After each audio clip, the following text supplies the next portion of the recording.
Chapter 418. Clean Break. Faint red glowing dots began circulating around the blade of the silvery gray sword, the dots closely resembling the twinkling stars in the night sky. Upon colliding with the sword images, a bang resounded. Strong winds then blew outwards into the surroundings, sweeping the leaves scattered across the ground into the air. The battle monkey warchief's dance of blades suddenly vanished. The monkey warchief was forced back by 4 steps, and a hint of fear suddenly appeared on its sneering face. The man who was at the brink of collapse a second before suddenly possessed strength that could make others tremble in the next second. Even Fire Dance and Flying Shadow, who were observing the fight from a short distance away, were stupefied. Guild leader's strength is amazing, Flying Shadow exclaimed. Xueqi had actually managed to force a berserk level 25 chieftain to retreat. Even berserkers, who were known for their strength, were far from capable of such a feat if this strength were used against players. Even if Xueqi did not use any skills, he could still finish them off with a single attack. It isn't just his strength, even his speed has received a huge increase. Before, I could still manage to see the afterimages of his attacks. Now, I can't even see his sword images. I can only barely see his hand swinging his sword, Fire Dance said, shocked. An ordinary burst skill would increase its user's strength and speed by 50% at most. On the other hand, the burst skill Xueqi used was simply too frightening. According to Fire Dance's initial judgment, Xueqi's basic attributes had, at the very least, doubled. Such an increase would improve his combat power several-fold. Looking at the battle monkey war chief, Xueqi slowly raised the corners of his lips as he said softly, "Let's start the second round then." The buff Xueqi received after activating Blade Liberation had far exceeded his expectations. Not only had his strength increased by 100%, but his agility had also increased by 150%. Xueqi could overwhelm the battle monkey war chief even in a direct confrontation now. She. The monkey war chief screeched and bared its fangs at Xueqi. Instead of acting wildly like before, it calmed down and carefully observed Xueqi's every action. It even tightly gripped its war saber and took a fighting stance. "It seems that you're finally getting serious." Xueqi smiled faintly as he, too, shifted to a fighting stance, prepared to receive the monkey warchief's next move. The monkey warchief possessed very high intelligence, and it was no worse than ordinary NPCs. Hence, it was capable of using skills based on the situation. Currently, Xueqi possessed strength that surpassed the battle monkey warchief's. Naturally, the monkey warchief knew not to try to suppress Xueqi using its strength. In God's domain, chieftain-ranked monsters were not only stronger than other monsters in terms of attributes and techniques, but they also possessed unique traits. It was precisely these unique traits that made it very difficult for players to solo chieftains. There was a large variety of these unique traits. Some monsters possessed extraordinary destruction skills, some possessed skills that enhanced their own bodies, some possessed very long-range attack-type skills, and so on. As far as Xueqi could recall, the battle monkey warchief possessed an ultimate move called Clean Break. Clean Break was a skill with godlike speed. When activated, the monkey warchief would swing its saber with a speed that could not be tracked by the naked eye, instantly killing its opponent. In the past, many Tier 1 experts had died from this single move. Even a level 30 Tier 1 shield warrior expert could not withstand it. As for Tier 1 assassins, a class known for its speed, they would be killed before they could even use block with their weapons. Even now when Xueqi possessed speed superior to the monkey warchief's, he still dared not take the risk and had directly activated Defensive Blade. Why did guild leader go on the defensive? He clearly possesses strength and speed superior to the monkey warchief's. He should be able to kill it with ease. Flying Shadow said, surprised. Standing beside him, Fire Dance was silent. She had challenged a chieftain before, so she knew how powerful a monster of that rank was. She, too, could sense that the battle monkey warchief was about to display its true power, which was why she silently focused her attention on Xueqi. She wanted to see just how Xueqi was going to deal with this situation. However, something surprising happened. Although Xueqi had readied his stance and taken defensive measures, he did not wait for the monkey warchief's attack to look for an opening to exploit. Instead, he took the initiative to attack first. Earth Splitter. A blade of light emerged from the fractured earth, slashing at the battle monkey warchief. Just as the mighty blade of light was about to hit the monkey war chief, the blade of light suddenly shattered, as if something struck it. Meanwhile, by the time everyone noticed, the monkey war chief's posture had changed. Its body had also moved 2 steps backward. It was obvious that the monkey war chief was the one that shattered the blade of light. However, Xueqi's strength was simply too overwhelming. As a result, the recoil had forced the monkey war chief to retreat by 2 steps. So fast, Flying Shadow said in disbelief, his eyes wide open. Flying Shadow had not even seen the monkey war chief draw its saber. This showed that the monkey war chief was even faster than Xueqi. 6 yards. Xueqi roughly gauged the battle monkey war chief's attack range from its previous attack. Clean break did not affect the monkey war chief's movement speed. It only gave the monster a frightening drawing speed. However, its saber was only so long, so its attack range was very limited. Based on Xueqi's estimates, the monkey war chief's attack range should be 6 yards. The area within these 6 yards was the monkey war chief's absolute domain. After identifying its attack range, as long as Xueqi avoided moving too close, he would be absolutely safe. Xueqi then brandished his sword dozens of times in quick succession. As defensive blade increased his attack range, Xueqi could always maintain a distance of around 10 yards every time he attacked. Meanwhile, the battle monkey war chief also rushed at Xueqi while defending against his attacks, trying to get within 6 yards of him. Unfortunately, the monkey war chief's strength was inferior to Xueqi's. Every time it defended against Xueqi's attack, it would be forced to take a few steps back. Moreover, Xueqi's speed was originally faster than the monkey war chief's, making it even more impossible for the monkey war chief to close the distance. However, Xueqi's attacks were also unable to cause any damage to the monkey war chief. They were all blocked by clean break. Furthermore, the battle monkey war chief's HP was continuously increasing due to its battle recovery. Sure enough, clean break is indeed powerful. However, what do you think about this move? Smiling faintly, Xueqi activated 9 Dragon's Slash. Suddenly, 12 phantoms of the abyssal blade appeared around Xueqi. Simultaneously, all 12 phantoms stabbed at the monkey war chief. The moment the 12 phantoms entered the monkey war chief's attack range, it was as if they had stabbed into a protective barrier. The phantoms were instantly sent flying backward, unable to hit the monkey war chief at all. However, Xueqi was far from done with his assault.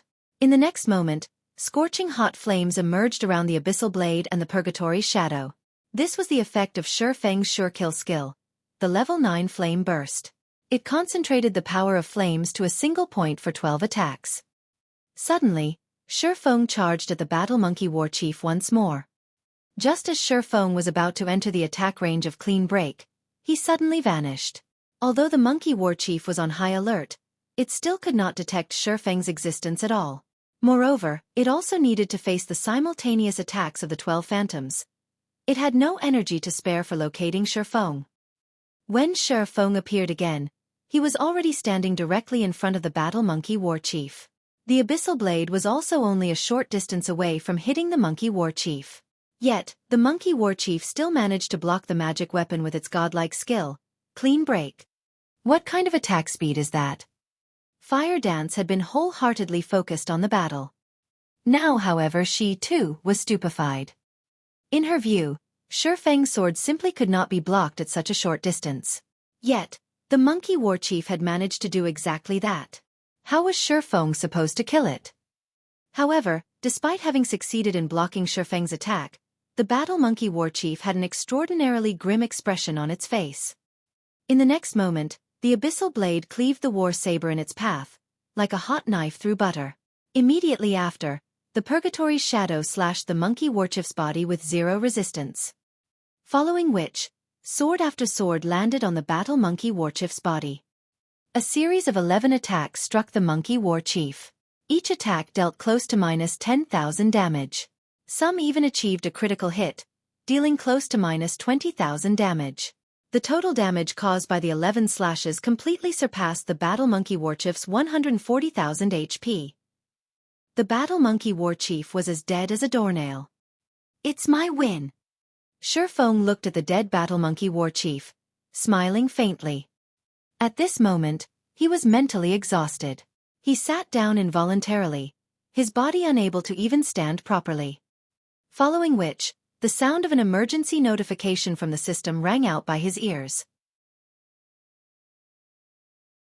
Chapter 419. Mysterious Guests. Guild Leader. Fire Dance activated wind steps and rushed over to the fallen Xueqi. Flying Shadow, on the other hand, was completely stunned by what he had seen. He was still in a complete daze. Guild Leader, what's wrong? Fire Dance asked, panicking as she looked at Xueqi's pale complexion. Ultimately, God's domain was only a game. Even if a player entered a weakened state, only their attributes would decrease.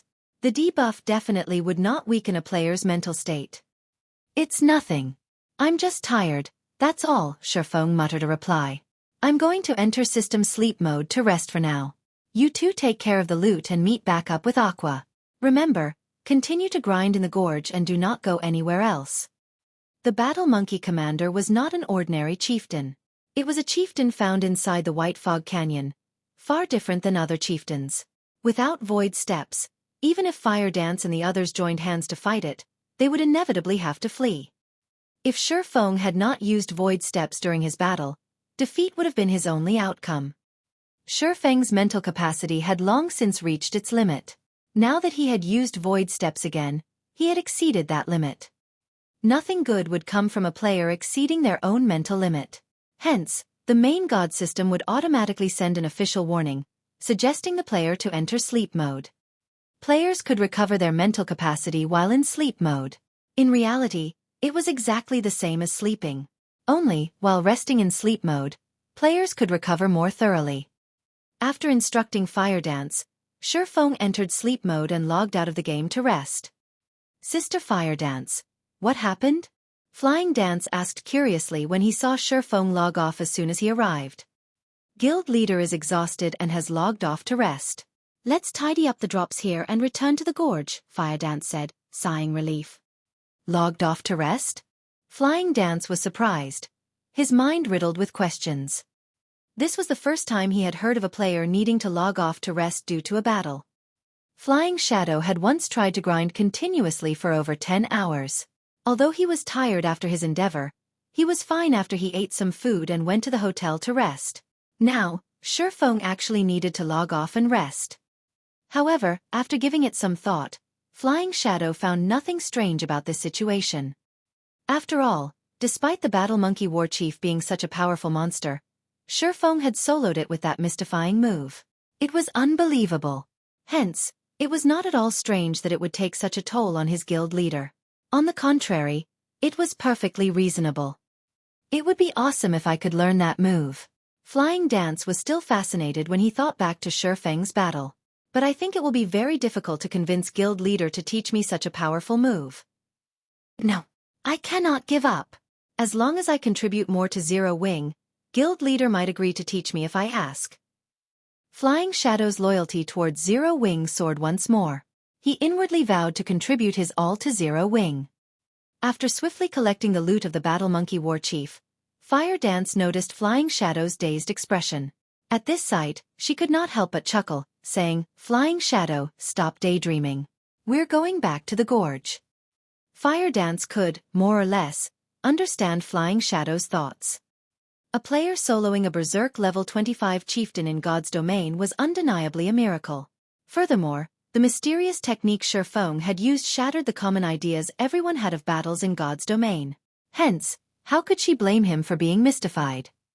Compared to Flying Shadow, Fire Dance had a far more profound experience of the battle. She was connecting to the game using a virtual gaming cabin, so she could see and feel the formidableness of void steps clearly. The benefits she obtained from watching this battle had exceeded what she had gained from watching over 100 battles of other experts. Oh! Flying Shadow followed hurriedly after he recovered his wits. After Xueqi logged off, the members of Zero Wing took up residence in the gorge. They did not go anywhere else, luring and killing monsters in the gorge. The monsters in White Fog Canyon were numerous. Moreover, their loot was similarly bountiful. With a strategic location like the gorge, Zero Wing's players had nothing to worry about, even if they faced an army of battle monkeys. Their leveling speed here was several times faster than grinding elsewhere. Moreover, They also obtained plenty of equipment and various materials. However, while Zero Wing peacefully leveled, White River City had exploded with commotion. After the discovery of a great lord in the White Fog Canyon, everyone eagerly awaited news of the various guilds raiding it successfully. However, the results were completely unexpected. Despite having sent so many level 20 and above elite players, before the various guilds found the Great Lord, they had lost over half of their players. Suddenly, everyone's view of the White Fog Canyon had changed. Many players who had originally intended to rush towards the canyon to grind and level up dismissed their plans at this revelation. However, although many had given up on the White Fog Canyon, it did not prevent them from discussing it. Although most of the guilds in White River City had given up on the White Fog Canyon, Overwhelming Smile, Emperor's Light, Assassin's Alliance, Ouroboros, and Zero Wing, the top 5 guilds of White River City, still pushed forward in the White Fog Canyon even now. Everyone had their guesses on which of these 5 guilds would be the first to kill the Great Lord. At this moment, the teleportation array inside White River City's teleportation hall started to flash, and 6 figures suddenly appeared. The instant these 6 appeared, they immediately attracted the attention of the players in White River City. These 6 people possessed stunning levels. Each one of them was at least level 25. Among them, one had even reached level 26. This player had actually surpassed White River City's highest-leveled player, Blackie. However, this was not the most shocking aspect. The equipment they wore was what truly left others in a daze. The equipment these players wore gave off the glow effect that only a fine gold equipment possessed. They also had a few pieces of dark gold equipment in the mix. The level 26 Guardian Knight leading this party wore 5 pieces of dark gold equipment. Meanwhile, the quality of the bone shield on his back was indiscernible. Shockingly, this Guardian Knight possessed over 5,600 HP, an amount that not even the chief MTs of first-rate guilds had reached. Yet, none of these players wore a guild emblem on their chests. Clearly, they were independent players. It was astonishing that independent players had acquired such equipment. Boss, the people here are weird. Why are they all staring at us? It's giving me goosebumps. The country bumpkins here are just envious after seeing our equipment. This place isn't that bad after all. The average players here are around level 18 or 19. It's just slightly lower than ours. Alright, enough. We're here on official business. First, ask around for information on that one-hit Azura. Having their objective, the party of 6 exited the teleportation hall. On the street, any players who encountered this party of 6 would unconsciously move aside and look away in fear. Unexpectedly, Xueqi had slept for more than a day inside the virtual gaming cabin. What's going on? Why did I sleep for so long? Xueqi was stunned when he exited the gaming cabin and saw the time. Xueqi had several years of experience using the virtual gaming cabin, and this was not his first time exceeding his limit. In the past, he had only slept around half a dozen hours or so. Now, he had actually slept over 30 hours. This was the first time Xueqi had encountered such a situation. What? Even the nutrient solution that's supposed to last me half a month has bottomed out already? Before Xueqi could make sense of the situation, he suddenly heard the virtual gaming cabin launch a warning, notifying him that the cabin's supply of nutrient solution was quickly running out. Chapter 420. Conditions for Cooperation. Although Xueqi wasn't sure what had happened, he felt better than ever after leaving the virtual gaming cabin. Even his body felt relaxed. Xueqi exercised lightly, throwing a few dozen punches at the empty air in front of him. Every time he punched, he could faintly feel his fists piercing the air. My body has become a lot more flexible. Even the speed of my punches has improved significantly. It seems that the best way to train is with moderation. Xueqi could immediately tell his body's current condition after his workout. Previously, Xueqi had trained relentlessly, constantly maintaining physical tension. Over time, he would become exhausted. Even when he drank nutrient fluids, the effect was limited and would never fully relieve his exhaustion. After over 30 hours of rest, he was completely relaxed. As a result, he could now display his true power. Although his physique had not improved, he was now more flexible than before. This was something that Xueqi had always wanted. After sleeping for so long, I wonder if anything has happened in the White Fog Canyon. Hopefully, Aqua doesn't risk the team and delve further into the canyon. After Shifeng's brief moment of joy, his mind suddenly drifted to the dangers in the White Fog Canyon, and he began to worry. The White Fog Canyon consisted of two regions, the outer and inner region. The battle monkeys in the outer region were tolerable, and there were only a few traps and forbidden areas. However, after entering the inner region, not only were all the monsters there level 25 and above, but the majority of the monsters were also special elites. The danger in the inner region was many times higher than the canyon's edges. With only Zero Wing's 500 members, even if they had a few dozen Tier 1 players in their midst, they would suffer terrible losses should they venture into the inner canyon. Most of Zero Wing's experts were on the team of 500. If they died, Zero Wing would suffer for it. Worrying about the possibilities, Shifeng hurriedly ordered takeout. At the same time, he also contacted the game store and purchased a large batch of nutrient solutions. He had nearly depleted the nutrient solution in his cabin, and although he could use the gaming cabin without it, the nutrient solution was meant to counter certain situations.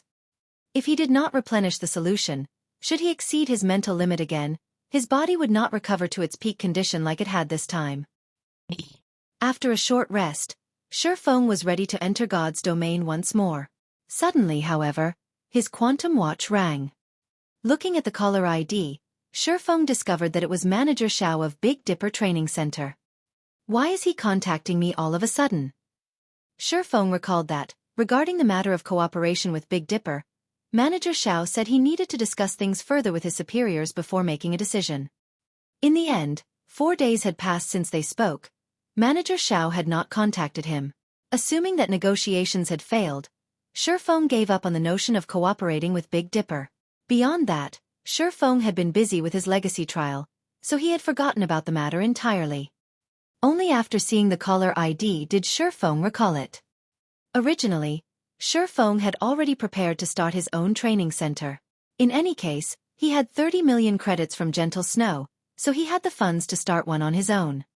After a moment, he answered the call. However, upon seeing Manager Xiao's appearance, he had to ask, "Manager Xiao, what's wrong with you?" In the image displayed by his quantum watch, Manager Xiao looked exhausted. It looked as if the man had not slept for days.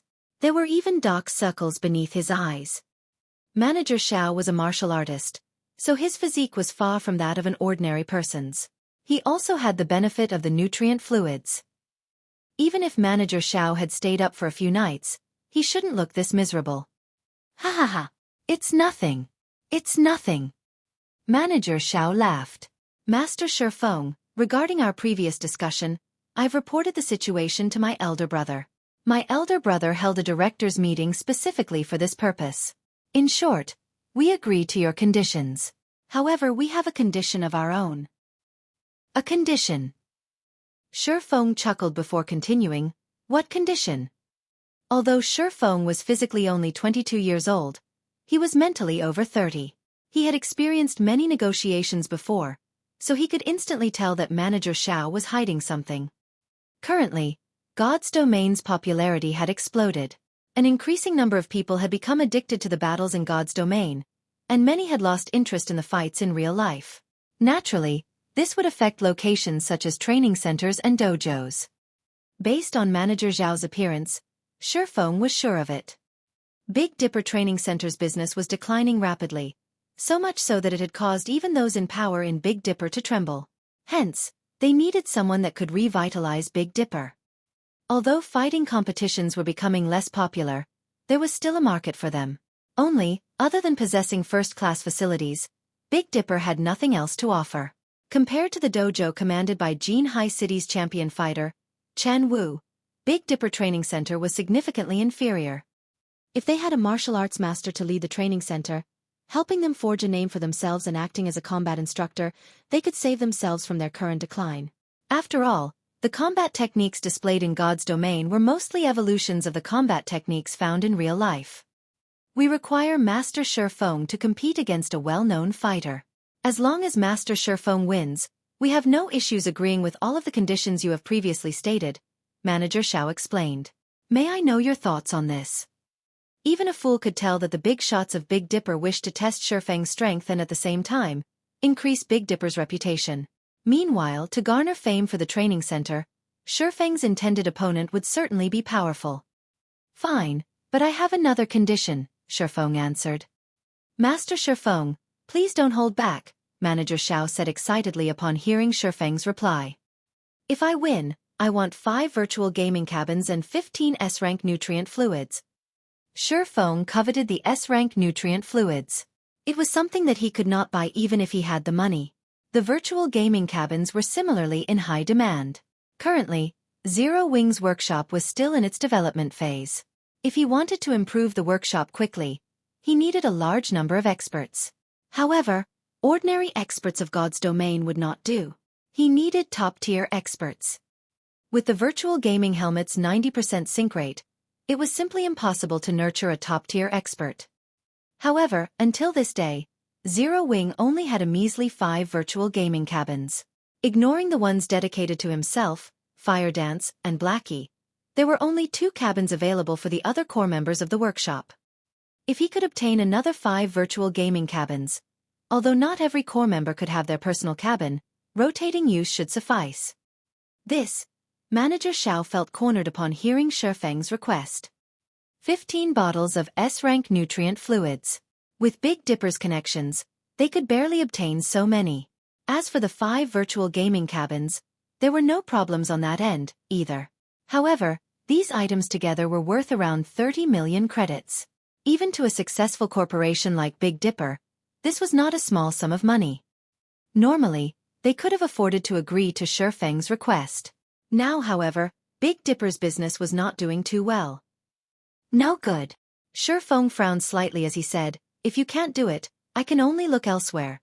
His demands were not particularly extravagant. After all, as long as he won the match, Big Dipper would double their profits. Moreover, 30 million credits was spare change to Big Dipper. If they were unwilling to pay such a small price, Shifeng might as well start his own training center.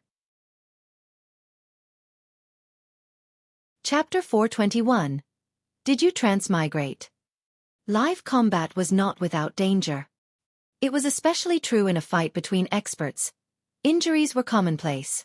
Although the current medical facilities were top-notch, capable of healing a large majority of injuries very quickly, there were still some injuries that one could not fully recover from. Not even S-rank nutrient fluid could cure them. Moreover, martial arts masters were extremely rare. Finding one was like finding a needle in a haystack. Hence, it was incredibly costly to invite martial arts masters to face each other in the ring. Even a martial arts master who had recently become famous would charge an appearance fee of over 100 million credits. This was in the case of an exhibition match, let alone an official match. Moreover, martial arts masters normally fought using internal force. Internal force possessed great power. Even if an attack containing internal force did not strike a vital point, it could still cause significant damage to the opponent. Regardless of whether they would win or lose, martial arts masters would not agree to fight one another if they're without sufficient potential gain. Shifeng's grasp of internal force had already reached the standard of a martial arts master. Although he was not famous in any way, he would not undervalue himself. His price of 30 million credits was quite reasonable. Shifeng wouldn't have even considered the competition if it were not for his new flexibility. After all, injuries were no laughing matter. The higher-ups of Big Dipper must be dreaming if they thought they could get him to fight for free. This was why battles in God's domain were gradually replacing fighting competitions in the real world, becoming increasingly popular among the public masses. Not only were the battles in God's domain safe, but players also had no scruples when they fought each other. Furthermore, players in God's domain possessed physiques that far surpassed their bodies in the real world. They could easily perform actions and combat techniques that were impossible in the real world. Take void steps for example. This footwork had already far surpassed what ordinary humans could accomplish. It was simply impossible to perform in the real world. However, it was possible in God's domain. A fight between ordinary humans just couldn't compare to a fight between superhumans. If it were only a battle inside God's domain, Shifeng might have agreed without an appearance fee. Manager Xiao frowned in the video, hesitation appearing in his eyes. Suddenly, however, a disembodied voice addressed Shifeng. Mr. Shifeng, I agree to your demands. If you win, We will deliver 5 virtual gaming cabins and 15 bottles of S-rank nutrient fluids to your doorstep. Elder brother. The other voice from the call was Xiao Yan's elder brother, Xiao Yu, the true wielder of the power of Big Dipper. Xiao Yu then took over the call and spoke with Shifeng directly. Although Xiao Yu and Xiao Yan had very similar appearances, after being the chairman of Big Dipper for so long, Xiao Yu projected an aura of natural dignity and power with both his voice and demeanor. This aura made one unconsciously bow with respect before Xiao Yu. However, this aura of authority was useless against Shifeng. He was not uncomfortable around this aura in the slightest. When is the battle? We still need to prepare for this, so the fight should be in roughly 4 days. As for the exact time, we will contact Mr. Shifeng with the details in the future. All right. After Shifeng and Xiao Yu set their appointment, the video call disconnected. Elder brother, Big Dipper has already spent a huge sum of money on nurturing the student fighters. If we spend another 30 million, it will have a massive impact on Big Dipper's future plans. Xiao Yan looked at Xiao Yu skeptically. The premise of paying for those items is that Shifeng can win. Before the battle has even begun, you are already so confident of his victory. It seems that this Shifeng is not a simple man. Xiao Yu glanced at Xiao Yan. He then shifted his gaze as he examined the test record on his table, smiling. The data on the test record was precisely what Shifeng had left behind at Big Dipper. Such a young man is actually capable of using internal force and achieving a punching power 576 kilograms. Although he cannot compare to those other martial arts masters, he is still impressive. This appearance fee is not expensive at all. If we deepen our relationship now, it will benefit future cooperation. I understand. Xiao Yan helplessly nodded. Back in his apartment, Shifeng logged into God's domain. What is going on here? Shifeng could not help his surprise when he saw the scene before him. As far as the eye could see, corpses of players and battle monkeys littered the ground. Some of these players were guild players, and others were independent. Overall, there were over 300 player corpses. Furthermore, there were even more players currently engaged in combat, with 5 to 6 players dealing with a single crimson-eyed battle monkey. The players fighting were all level 20 and above, and they all possessed significant strength. Many parties here were far more powerful than the elite parties of guilds. Originally, the White Fog Canyon had been a forbidden area for players. Now, however, it had become infested. Shifeng was confused. He had only logged out of God's domain for slightly more than a day, yet, he was already so unfamiliar with the White Fog Canyon. Brother, are you alone? Seeing as you are level 22, you should have some decent skill. Why don't you join our party? If equipment drops, we'll split it equally. How about it? Before Shifeng could digest the information before him, a party of 6 approached him. Leading the party was a red-haired beauty geared with light blue scale armor. The woman had a forthright appearance, and the body-fitting scale armor fully displayed her tall and slender figure. She was no less attractive than Zhao Yueru. This red-haired beauty was a level 22 shield warrior, and the shield and one-handed saber hanging on her back were both secret silver rank. The majority of her equipment was also secret silver rank. Moreover, there was no sign of a guild emblem on her chest, so she was clearly an independent player. As for the others in the woman's party, they were all at level 21. Their equipment was also mysterious iron rank and above. Overall, this independent party was stronger than even the elite parties from major guilds. Are you referring to me? Shifeng asked strangely. At this moment, he appeared as Black Flame. Although he kept his ID hidden, there was not a single soul in White River City who would not recognize him. However, this red-haired beauty had actually said to him, "You should have some decent skill," and had even invited him to join them. Shifeng was speechless. You're funny. Who else would we be speaking to? The red-haired beauty laughed as she pointed to the surroundings. She then continued, Are you worried that we will go back on our word once the loot drops? If you're worried, then we can sign a main god contract. You can relax with that, right? At this moment, capable-looking male elementalist said, Cloud, what's the point of wasting your time with this little brat? If he doesn't want to join us, then so be it. We are more than enough to deal with these crimson-eyed battle monkeys. We'll just earn less if we invite another person. Shifeng could not help but laugh bitterly as he shook his head. He had guessed that none of them recognized him. Or, to be precise, none of them recognized the #1 expert of Star Moon Kingdom, Black Flame. As for matters like swindling equipment, Xueqi was not worried whatsoever. In White River City, even an organization like Underworld would not get away with stealing loot. You guys are not local players of White River City, right? Why have you come to White Fog Canyon? Xueqi asked curiously. You're right. We are not local players of White River City or Star Moon Kingdom. We came from Beacon City of the Black Dragon Empire.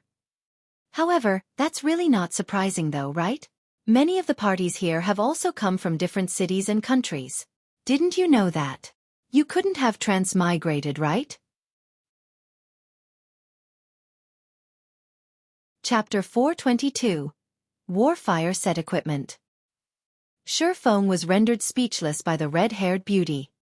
If possible, he really wanted to say that he had not transmigrated, but had reincarnated instead. Are there players from other countries as well? Xueqi looked at the surrounding players. Confused, he asked, the teleportation fees between countries are not cheap. With an elite player's income, it is simply impossible to accumulate enough unless they sold a majority of their equipment. However, if they did so, why would they come to White Fog Canyon? Previously, Xueqi had spent close to 300 gold to teleport Aqua Rose and her 100+ subordinates to White River City. On average, each person had spent over 2 gold. Of course, this was a little higher than average because the Storm Empire where Aqua Rose and the others had originally resided was very far away.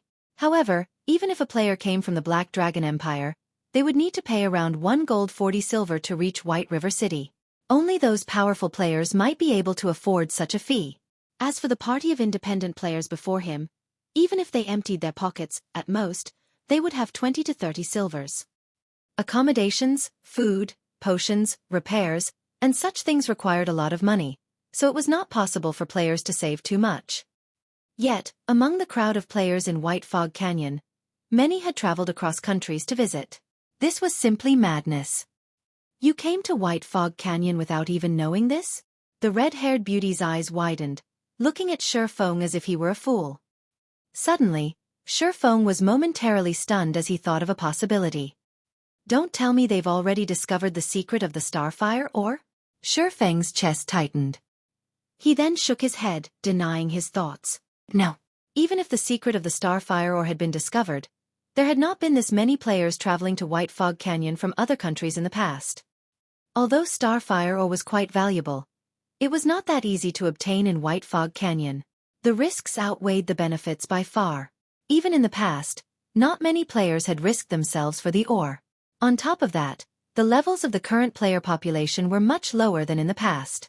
With far greater risks, the canyon should not have attracted so many people. Moreover, in the hands of others, Starfire ore was not particularly valuable.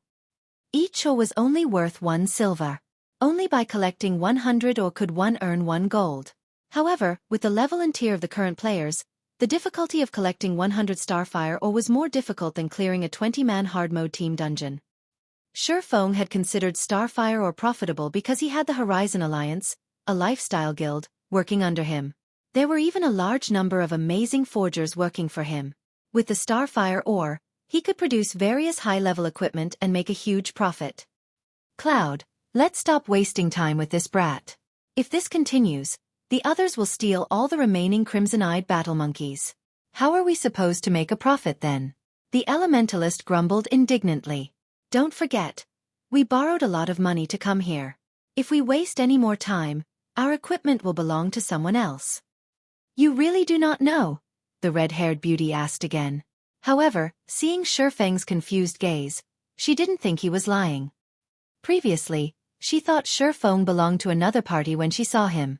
However, after observing him for a while, she discovered that Xueqi was alone. A level 22 assassin would find it very difficult to venture so far into the White Fog Canyon, much less a swordsman. For this reason, she was optimistic about Xueqi's strength. If their party had another strong player, they could explore further into the canyon. At that time, they would have fewer competitors, and their opportunity to make a fortune would grow. I really do not know. I haven't logged into the game for over a day now. What exactly happened while I was gone? Feng spoke truthfully, a bitter smile on his face. So that's why. However, you really are amazing. Despite not logging into the game for over a day, you are still level 22, the red-haired beauty laughed. I'll tell you then. One day ago, one of the monsters in White Fog Canyon dropped an amazing item, so we hurried over. We'll make a fortune if we obtain that item. An amazing item? Making a fortune? Feng searched his memories. Soon, he laughed and said, might you be talking about the Warfire set equipment? That's right. It's the Warfire set equipment. The red-haired beauty nodded. Immediately, she rolled her eyes at Feng, saying, so, you do know about it. I was just wondering if you had some other method to earn money, Feng apologized.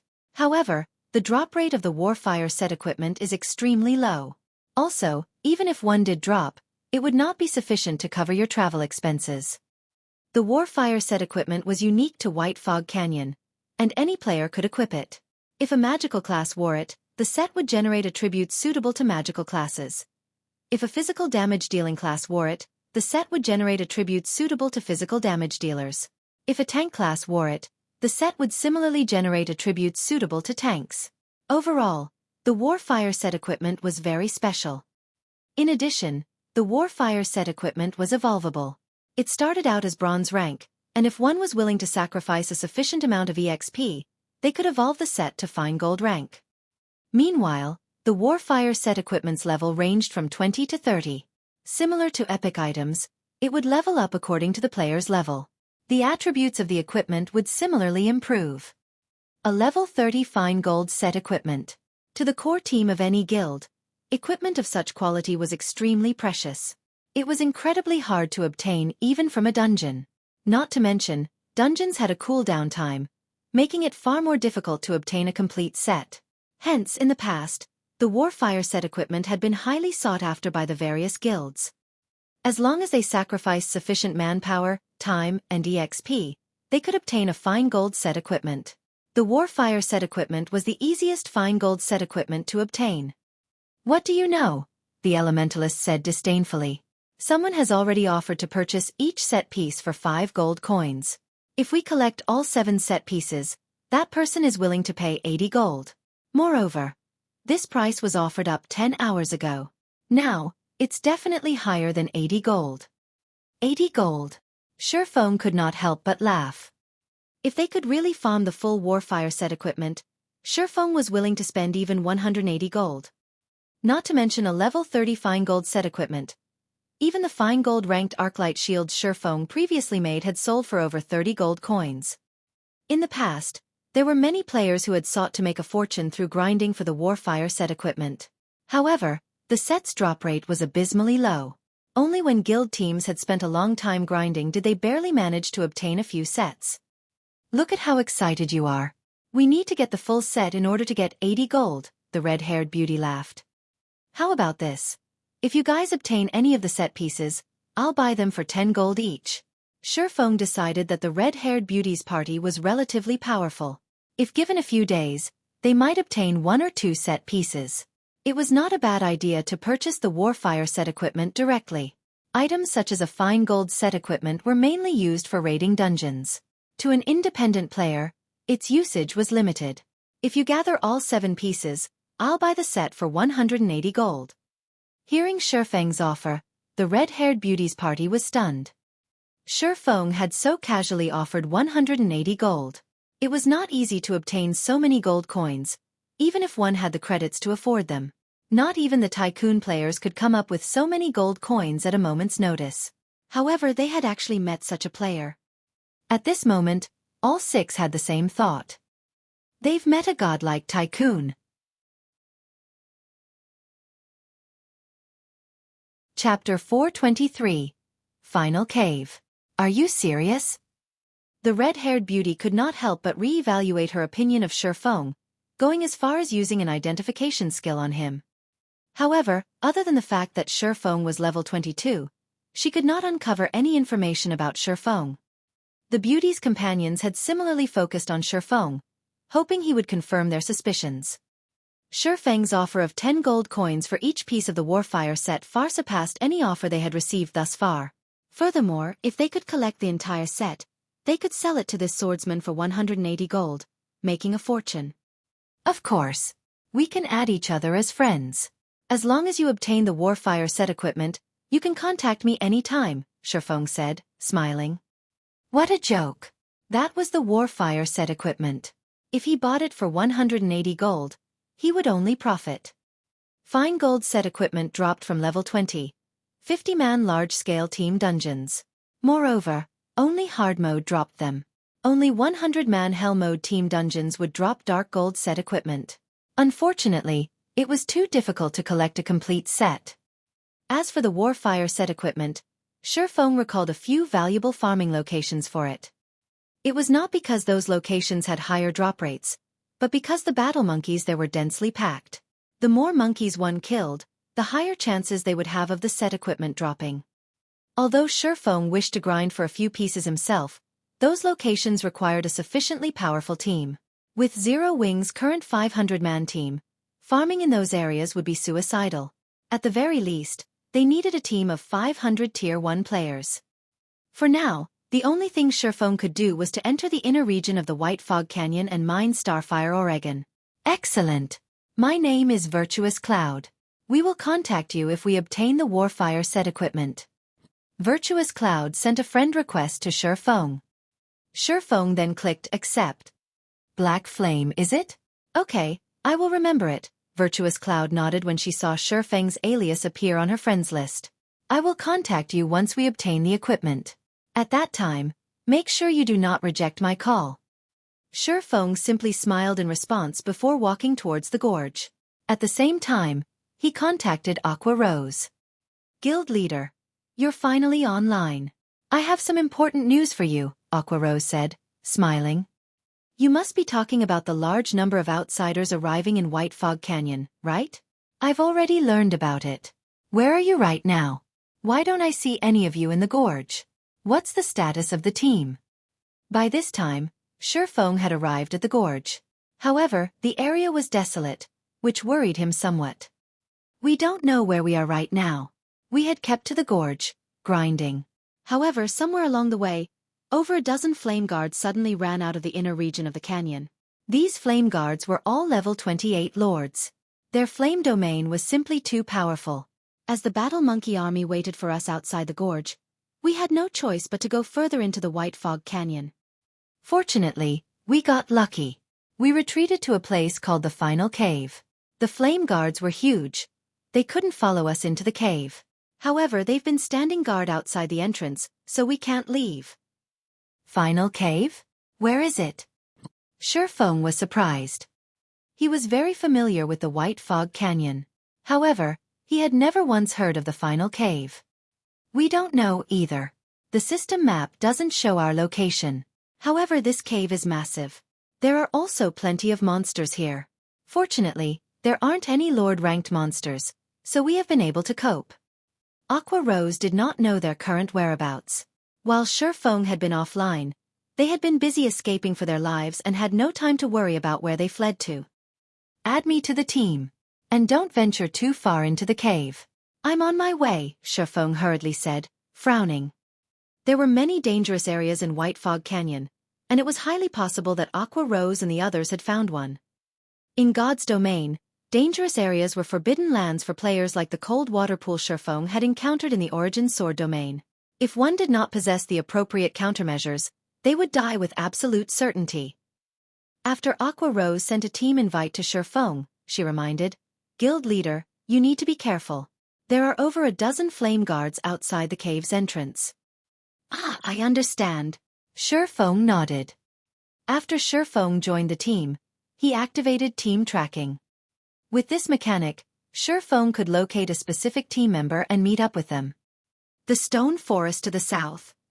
After activating tracking, Xueqi could see faintly glowing footprints on the shattered rocks. These footprints belonged to Aqua Rose. The stone forest in White Fog Canyon's inner region was complex and chaotic. Even with a map, it was incredibly easy to get lost there. However, the paths in the stone forest were narrow, so it was the perfect location to shake off enemy pursuit. Along the way, Xueqi cautiously avoided the high-level monsters as he followed the footprints. However, after tracking Aqua Rose for over 10 minutes, the footprints suddenly vanished. It was as if Aqua Rose had disappeared. How could they disappear? Shifeng's frown deepened as he examined the empty space before him. There was no sign of any caves nearby, much less the large forms of the dozen or so flame guards. Shifeng decided to explore his surroundings. Even so, he still could not find any tracks. Aqua Rose's footprints had just ceased to exist. Could there be a barrier? After giving it some thought, he could only think of one possibility. There were various kinds of barriers in God's domain. Some trapped people inside, some were lethal, and some even contained hidden areas. However, certain conditions must be met to enter a barrier. Aqua Rose and the others must have fulfilled those conditions, so they were able to enter the barrier. Shifeng, however, had not. This was what had troubled Shifeng. With a team of 500 players, who knew what they had triggered in order to enter the barrier? Who would even know what the conditions were? I wonder if the omniscient eyes will work. Shifeng walked to the location where the footprints had disappeared. He then activated omniscient eyes. Omniscient eyes could uncover all information within a 100-yard radius. Nothing could hide from it. After Shifeng activated omniscient eyes, his heart skipped a beat. A light blue wall loomed before him. Beyond the wall, there were over a dozen flame guards roaming around the entrance of a cave. However, due to their massive bodies, they could not fit inside. However, they would certainly make it difficult for a player to enter. Flame Guard, Lord Rank. Level 28. HP 700, 000/700, 000. As these flame guards were in a berserk state at the moment, they were far more powerful than ordinary Lord-ranked monsters. A single flame guard could easily exterminate a 100-man team. With over a dozen gathered, even an army of several thousand elite players would be nothing more than ants to them. Originally, Shifeng had considered his options of breaking into the barrier. However, as if the flame guards outside the cave had detected him, they all suddenly turned to stare at Shifeng. Emitting low growls, they issued blazing flames from their hands that transformed into a sizable flame warhammers. One hit from this warhammer could instantly flatten a player, burning them to ash. No way! Shifeng gaped at the flame guards as they charged at him, stunned. Every one of them radiated malicious intent. Without hesitation, Shifeng immediately turned and ran. Before Shifeng could get too far, the faint blue barrier wall instantly shattered as the flame guard's hammer struck it. The lords then stormed toward Shifeng. Chapter 424. Locked Dark Gold Treasure Chest. The instant the flame guards broke out of the barrier, Shifeng felt a wave of heat wash over him, the surrounding temperature rising rapidly. This was the flame guard's flame domain. Any enemy within a 50-yard radius would receive a burning dot and lose 400 HP every 3 seconds. Currently, level 20 players only had around 2,600 to 2,700 HP on average, while plate armor classes only had around 3,000. On top of that, most players didn't have any fire resistance. Under the effects of the flame domain, most players would not last very long. Hence, compared to other lords, the flame guards were far deadlier to the current players of God's domain. Moreover, the flame guards had instantly shattered the powerful barrier that had hidden the cave. One could just imagine how powerful they were. Even if Shifeng activated Blade Liberation, he would not be a match for these guards. Faced with over a dozen level 28 Berserk Lords, even as a Tier 1 Blade Saint, Shifeng's only option was to flee for his life. Fortunately, the flame guards were not very fast, and with the dense stone forest hindering their movements, they were even slower. Moreover, the most frightening aspect of the flame guards, the flame domain, was ineffective against Shifeng. With 60 points of fire resistance, Shifeng was not even slightly uncomfortable inside the flame domain. On the contrary, he felt warm and cozy. Considering that the barrier had shattered, Shifeng had an idea. Suddenly, he spun around. He then activated Defensive Blade and dashed towards the flame guards. Ayo! The dozen or so berserk flame guards roared as they watched the ant charge at them. They raised their warhammers, ready to slam their weapons down on Shifeng. Shifeng smiled faintly as he used Void Steps. After having rested fully, Xueqi suddenly felt that the burden on his spirit was much lighter when he used void steps than it had been. Moreover, Xueqi had a sense of familiarity that he never felt before when using void steps. Every movement felt natural. Before the gigantic flame hammers could strike him, Xueqi's figure suddenly vanished from sight. When the flame guards lost their target, their flame hammers paused in midair as they scanned the area for Xueqi. After the dozen or so lords searched for a moment, they still could not find any traces of their quarry. It was as if Xueqi had never existed. Suddenly, the flame guards were at a loss. By the time Xueqi reappeared, he had already passed the flame guards' blockade and was about 10 yards from the lords. Such a long distance. Xueqi was shocked when he discovered that he could actually move more than 10 yards while using void steps. Previously, he had only been able to move around a distance of 5 to 6 yards before reappearing. Now, he could cross over 10 yards before he was discovered. Right now, he had almost caught up with the top-tier experts who had reached minor completion of void steps in the past. Before Xueqi could rejoice about his improvement, the flame guards spat scorching flames from their mouths. Like a tsunami, the fire blanketed the ground, devouring everything in its path as it swept towards Xueqi. However, although the flames moved swiftly, Xueqi was not any slower. With the 150% movement speed increase Windrider provided, Xueqi had easily shaken off the inferno chasing him as he dove into the final cave. Immediately after Xueqi entered the cave, a notification sounded out from the system. System. You have discovered the final cave. The final cave's interior was dark. However, the cave walls looked like the starry skies, softly illuminating the gloom. With the weak starlight, Xueqi could see up to 50 yards around him. If he encountered a monster, he could respond in time. Meanwhile, inside the cave, the footprints that Xueqi had previously lost track of had appeared once more. Xueqi then gradually advanced while following Aqua Rose's footprints. Along the way, the more Xueqi observed the final cave, the more he realized that this cave was not as simple as it appeared. Many mysterious runes and pictures were engraved onto the cave walls, and they gave off a similar feeling to the runes found in the Eternal Courtyard. They felt ancient and full of divine power. Other than these runes, there were also many earthen puppets roaming inside the final cave. These puppets were around the same size as a player. Though they were somewhat slow, their flesh consisted of stone. Their bodies were extremely tough. Ordinary weapons would only dull, and durability would decrease if they struck these earthen puppets. Earthen Puppet, Special Elite. Level 27. HP 100, 000/100, 000. Although there were many earthen puppets, Xueqi could easily outdistance them after activating Windwalk. Once he was a certain distance away, he would simply use void steps. As these earthen puppets lost their target, they discontinued their pursuit. After Xueqi had followed the tracks for over half an hour, he finally discovered his guild members who were currently resting. After not seeing each other for more than a day, everyone had leveled by at least one. The lowest leveled player in the team was level 23. Blackie had even reached level 26. Their leveling speed was something to behold. On the contrary, Xueqi had become the lowest leveled player on his team.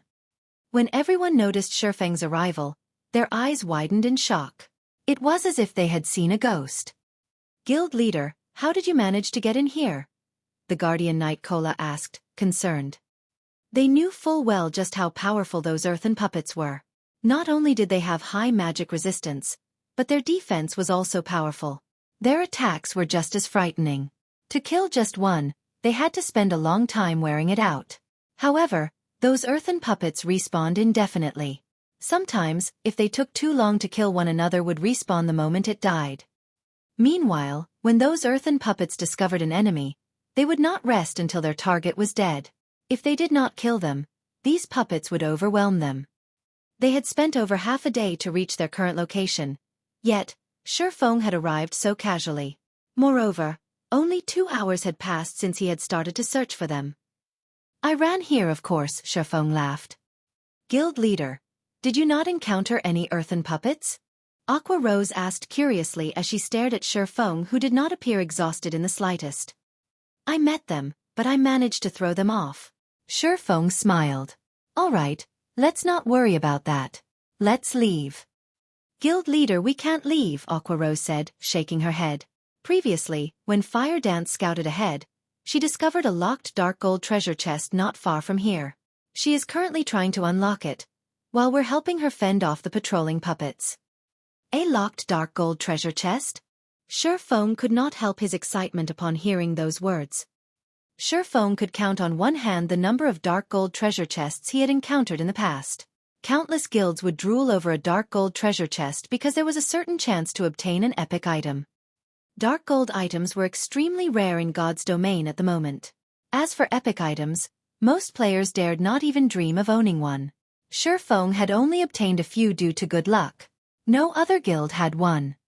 Let me have a look at it, Xueqi said as he walked over. The 7 luminaries key Xueqi had obtained from the god's grave allowed him to unlock up to 3 dark gold treasure chests. He still had 2 uses left. When he arrived at the dark gold treasure chest, he noticed Fire Dance trying to unlock it. However, the difficulty of opening a dark gold treasure chest was too high.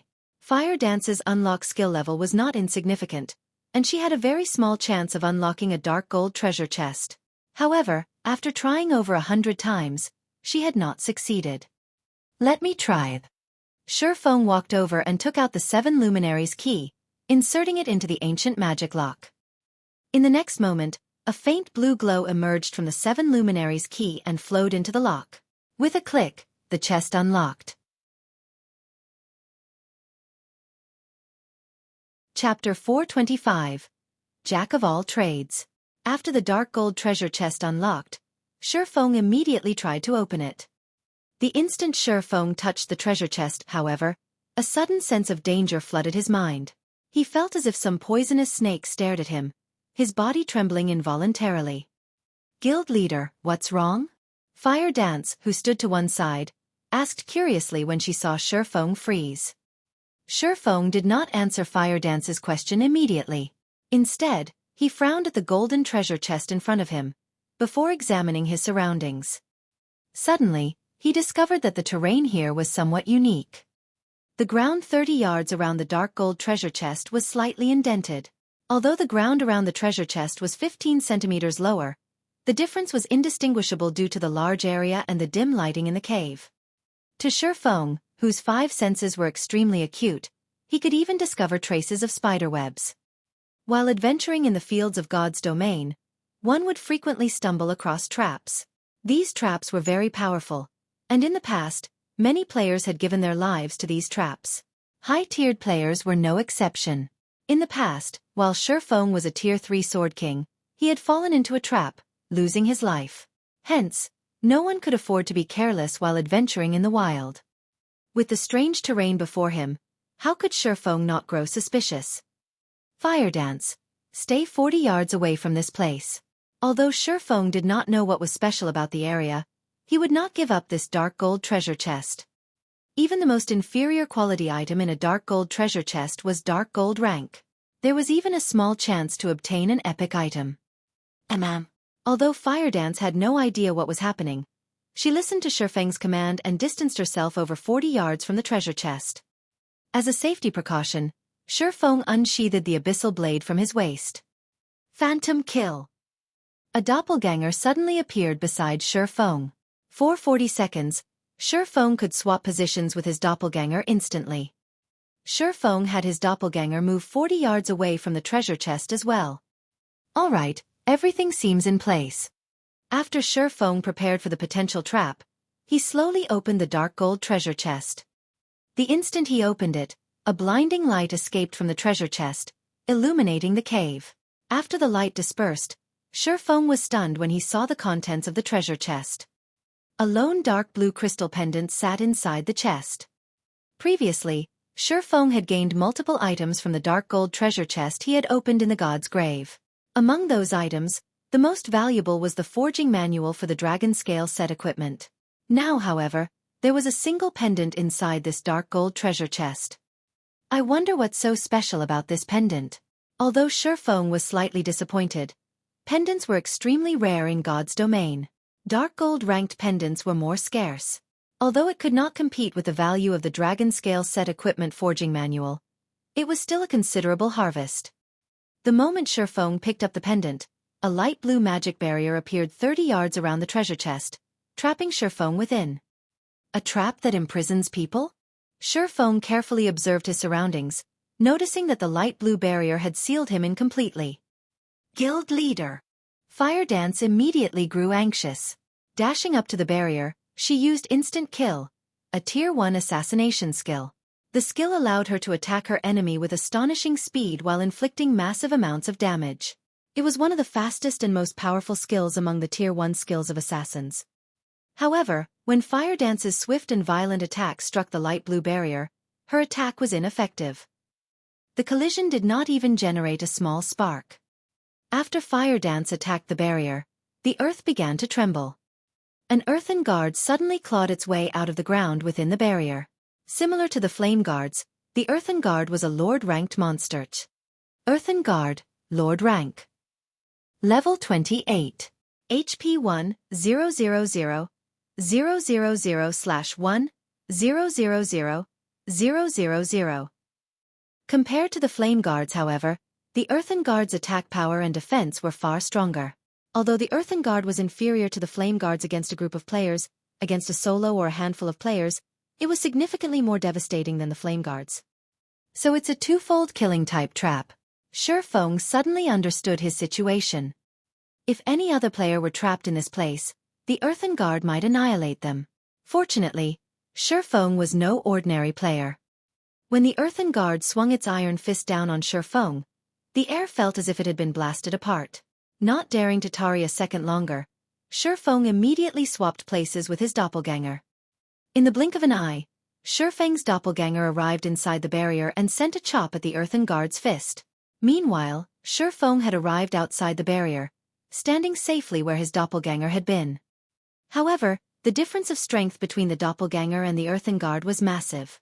Not only did the earthen guard toss the doppelganger, smashing it into the barrier, but it also dealt a damage of over -1,200 points. The doppelganger lost close to 1/3 of its HP after a single hit. If it had not attacked with its sword, its HP would have fallen to critical levels. The earthen guard's second punch would have then finished it. Against the earthen guard, even Xueqi would last a few hits at best. "Let's go," Xueqi said to Fire Dance, who stood by his side. He could not be bothered to manipulate his doppelganger. "What about the earthen guard?"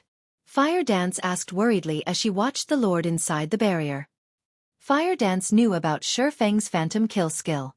Although Xueqi's doppelganger only had 70% of his attributes, it could still overshadow anyone else in the guild. Yet, Xueqi's doppelganger had barely survived a punch from the earthen guard. Its frightening strength definitely surpassed the flame guards by several fold. If such a powerful Lord-ranked monster attacked the team, Cola and the others stood no chance against it. "Relax. It can't get out of there." Xueqi understood Fire Dance's concern. Smiling faintly, he said, "The earthen guard should be the barrier's core. If one wishes to break the barrier, they would first need to kill the earthen guard. If the earthen guard doesn't die, the barrier will remain in place. Hence, even if the earthen guard were more powerful, it would never escape." With Xueqi's assurance, Fire Dance relaxed. Unable to help her curiosity, she then asked, "Guild leader, what did you get from the dark gold treasure chest? Not only was it locked, but it was also trapped. The item should be quite valuable, right?" "Right, I had almost forgotten about it. There was only a single pendant inside the chest. I'm not sure what its quality is, either. However, at the very least, it should be dark gold rank. We will have truly lucked out if it is an epic item." Xueqi then took the deep blue crystal pendant from his bag. As it was unknown, it could neither be identified nor equipped. "What a high-end item," Xueqi laughed as he shook his head. He then activated Omniscient Eyes and began his appraisal. Compared to other advanced identification skills, Omniscient Eyes was a jack of all trades. It could ascertain, perceive, and appraise. It was very convenient. During the later stages of God's Domain, most items players found would be unknown, and such items needed to be appraised before use. As a result, players had another thing they had to spend money on: appraisal fees. The more valuable an item was, the higher its appraisal fee would be. As a result, many players had chosen to take on Appraiser as a subclass. That way, they could earn an impressive income. Only, it was not easy to raise an appraiser's proficiency. Hence, if one wished to have an advanced item appraised, they needed to look for NPC appraisers. If a player managed to learn Omniscient Eyes, they could simply set up their own shop and work full-time as an appraiser. Their fees alone could grant them a life of luxury. Chapter 426. A Godly Tool. When Xueqi appraised the pendant with Omniscient Eyes, the process actually required 10 full seconds to complete. Xueqi had used Omniscient Eyes to appraise many unknown items before. However, those normally took 1 or 2 seconds, with high-end items requiring 2 or 3 seconds. Even dark gold items only needed 4 or 5 seconds. However, the pendant required 10. Jackpot! Xueqi could not help but smile. Ornaments were much more difficult to obtain than weapons and equipment. Even after reaching level 40, a majority of the players in God's domain would still have around level 20 ornaments. Moreover, these ornaments would be low quality, with mysterious iron rank as the average, and secret silver rank as the more powerful ones. Guild leader, look at how happy you are. What sort of treasure is this? Fire Dance asked curiously upon seeing Xueqi's grin. I don't know. Xueqi shook his head. It's still being appraised. After 10 seconds, a notification from the system sounded out, signifying appraisal's completion. Xueqi then clicked on the dark blue crystal pendant, checking its attributes. What? Xueqi's eyes shone upon seeing the attributes of the pendant. Icarus's heart, necklace, bronze rank can be evolved. Equipment requirement. All attributes 90. Level 20. Level 50. Currently level 20. All attributes plus 8. Luck plus 5. Additional skill. Divine Providence. Temporarily increases players' luck by 20 points for 30 seconds. Cooldown. 1 hour. Evolution condition. Absorb the souls of 100 Lord-ranked monsters to evolve to mysterious iron rank. 0 out of 100. Although the Icarus's heart was only bronze rank right now with low attributes, the 5 points of luck were extremely valuable. More importantly, it had Divine Providence, instantly increasing a player's luck by 20 points. This offered a player 25 points of luck. The luck attribute was the most precious attribute in God's domain. Not only could it increase the equipment drop rate when killing monsters, but it could also increase the success rate when producing items. It was an extremely valuable attribute for lifestyle players, and it was an attribute that would never become outdated. With just 1 point of luck in players' current levels, their drop rate would almost double. Although increased values of luck offered diminished returns, 25 points of luck could still increase the drop rate by 6 or 7 folds. If Xueqi activated Divine Providence when killing a boss, skyrocketing his luck, his chances of obtaining a high-quality item would improve significantly. Previously, Xueqi had reaped massive harvests with only the 3 points of luck that Shadow's Blessing provided. Normally, Lord-ranked bosses would only drop secret silver items, fine gold items if one were lucky. With 25 luck, however, Xueqi could almost certainly obtain a fine gold item when he killed a lord. If he killed a high lord, it might drop a dark gold item. Icarus's heart was most likely even more valuable than an epic item. Unfortunately, the equipment requirements for Icarus's heart were quite high, requiring 90 points in all attributes. Throughout Zero Wing, only Xueqi could equip it. I need to kill 100 lords to evolve it? Its demand is quite high. After reading the attributes of Icarus's heart, many ideas flooded Xueqi's mind. The Warfire set equipment unique to White Fog Canyon, in particular, was the level 30 fine gold set equipment that countless guilds dreamed of obtaining. Currently, Icarus's heart was only bronze rank. If he evolved it to fine gold or dark gold rank, it would offer far more luck points. At that time, it would be a godly tool when raiding large-scale team dungeons. Zero Wing was already the center of attention right now. If other guilds knew that Zero Wing possessed an item like Icarus's heart, they would lose their patience with Xueqi's guild. It was highly possible that they would unite to attack Zero Wing. Hence, Xueqi had no intentions of letting others discover Icarus's heart. Moreover, he would only make a fortune if he kept quiet about it. He would be a fool to reveal his hidden cards. Fire Dance, we're returning. Xueqi smiled faintly as he switched out the Shadow's blessing around his neck for the Icarus's heart. He then said, "Let's go make a fortune. Guild leader, there might be more treasures deeper in the cave. Are we not going to search for them?" The final cave intrigued Fire Dance. She had discovered a dark gold treasure chest just by exploring this far. If they searched the cave, they might stumble upon something greater. Xueqi shook his head, laughing bitterly. He said, "Our strength is still lacking. We will only find our deaths if we delve further. If you don't believe me, go down this passageway, and you'll reach a large, empty hall. Take a peek outside the hole, and you'll know." Previously, while Xueqi still had omniscient eyes activated, he had perceived everything within 100 yards of him. Roughly 70 yards away, there was a hole that led to a large hall. Inside the hall, there were 2 level 30 great lords guarding a tightly sealed stone door. However, as the path was dimly lit, players could only see around 40 to 50 yards ahead of them, so neither of them had noticed the hall before. 2 level 30 great lords. One of such monsters could easily annihilate a team of several thousand level 30 elite players. With their team of 500, they would only die if they forged ahead. They wouldn't even be enough to fill in the gaps of the teeth of those 2 great lords. Initially, Fire Dance had not believed Xueqi and had chosen to advance. After walking for some distance, she suddenly froze.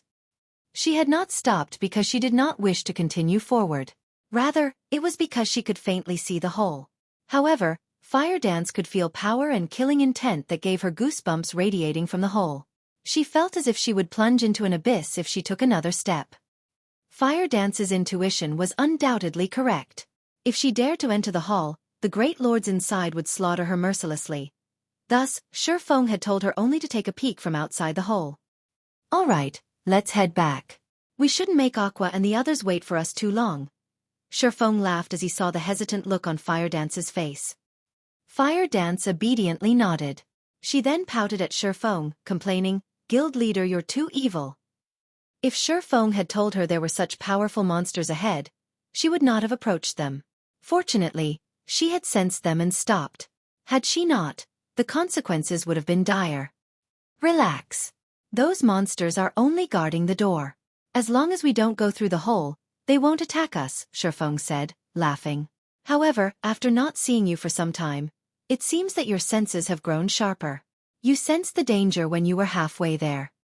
Upon hearing Xueqi's praise, a tinge of red appeared on Fire Dance's cheeks. Even so, she was still somewhat frustrated. Xueqi could sense danger from so far away, yet, she had to be so close. After rejoining the team, Xueqi led everyone to the path they had come from. Along the way, they continuously killed the patrolling level 28 earthen puppets. After Xueqi joined the team, the journey that would have originally taken the team the majority of the day was shortened to only a few hours. Everyone's experience bars had soared as they traveled. Xueqi had also risen to level 23 as a result. However, everyone was more shocked by the loot that dropped than they were by their EXP gain. Before Xueqi's return, the majority of the loot they had obtained after killing the earthen puppets consisted of level 25 bronze equipment. Very rarely did they obtain level 25 mysterious iron equipment. Now, however, more than half of the drops were mysterious iron equipment. "Guild leader, we've tried fighting the flame guards outside. Unfortunately, we don't have any defense against their flame domain," Aqua Rose said, feeling a slight headache coming over her as she watched the flame guards outside the cave entrance. "The flame domain is indeed a problem. However, we are not without solutions," Xueqi said, smiling as he looked at the surrounding environment. Originally, he had planned to lure the flame guards away from the cave. However, upon recalling that the Icarus's heart required him to kill 100 lords to evolve it, he was sorely tempted to take on the flame guards.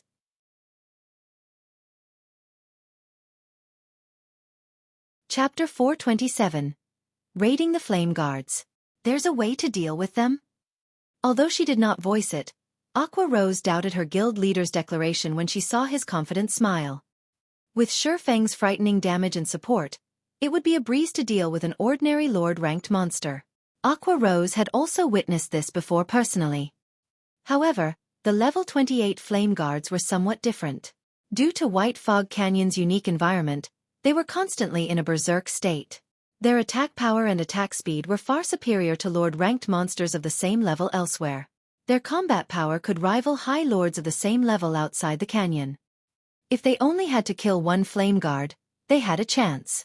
However, there was a total of 16 flame guards waiting outside the entrance. In other words, they had to face 16 high lords simultaneously. On average, they could only send 31 players to deal with each level 28 high lord. In God's domain, an ordinary high lord in the fields required a team of over 100 players to defeat. If it were a powerful high lord, then a team of over 500 players might be necessary. Furthermore, the flame guards outside the cave possessed a flame domain that covered a radius of 50 yards. Players who entered the flame domain would lose 400 HP every 3 seconds. Even with the healers going all out, it was impossible to keep everyone's HP from plummeting. If a team did not have high fire resistance, they would not survive in the flame domain. Aqua Rose really could not think of any solutions to their predicament. Without hesitation, Xueqi ventured roughly 30 yards from the cave entrance. He then wandered around, adjusting his position. However, the flame guards standing outside the entrance had long since discovered Xueqi. They all had squeezed against the cave opening, attempting to charge in and tear Xueqi apart. Fortunately, the hole was just too narrow, and none of the flame guards could fit through. Although these flame guards were unable to enter, the lords were no fools. Immediately, they materialized flame spears and threw them at Xueqi.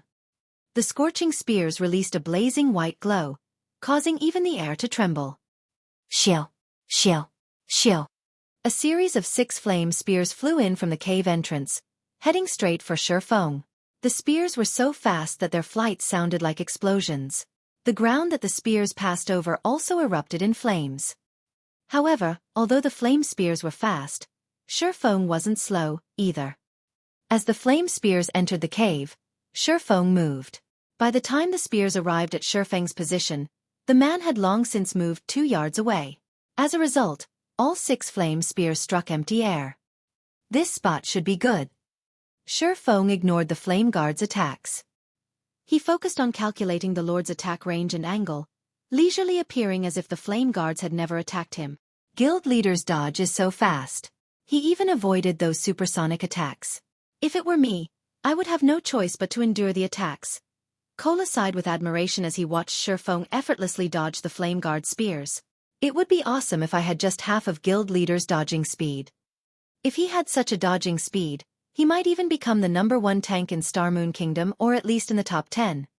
Cola, you have many things you need to learn then, Fire Dance chuckled. Guild leader didn't just rely on his speed when he dodged the flame spears, but many other techniques such as his insight and judgment. Even if guild leader was just as fast as you are, he could still dodge those attacks easily. Linear attacks are monotonous. As long as one possesses sufficient insight, they can counter them easily. However, the flame guard's attacks are too fast, and we are definitely not fast enough. Hence, we will also need to rely on accurate judgment to defend ourselves. The moment the flame guards launch their attacks, we need to make the most appropriate decision immediately and use the smallest of movements to achieve the best results.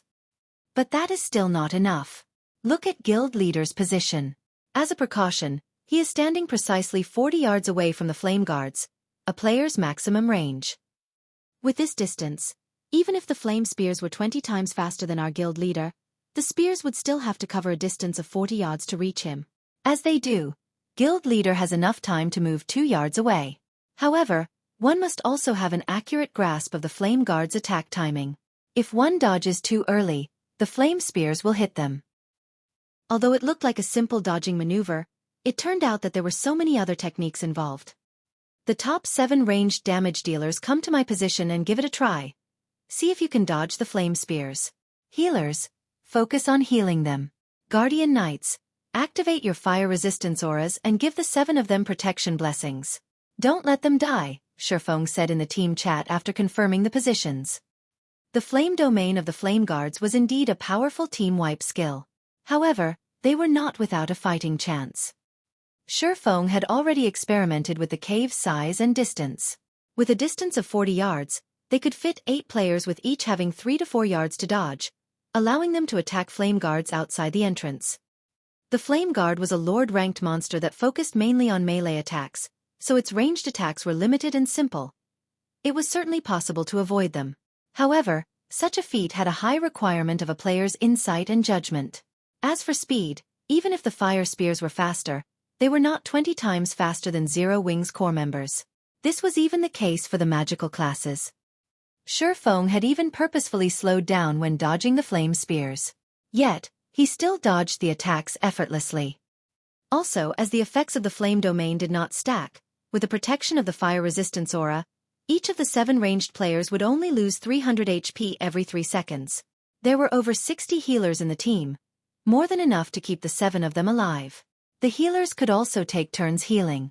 They could afford to fight a battle of attrition. Following which, the top 7 ranged damage dealers took turns attempting to dodge the spears. The 7 included Aqua Rose, Blackie, one of the 5 demon generals, the Ice Queen Su Qianlu, another 5 demon general, the Ranger Minor Wind, Violet Cloud, and 2 others. Although they struggled in the beginning, none of these 7 were ordinary players. They were all experts of Zero Wing. They quickly adapted to the Flame Guard's attacks, and soon, they could dodge the attacks effortlessly. After finishing with his experiments, Xueqi reformed the team once again.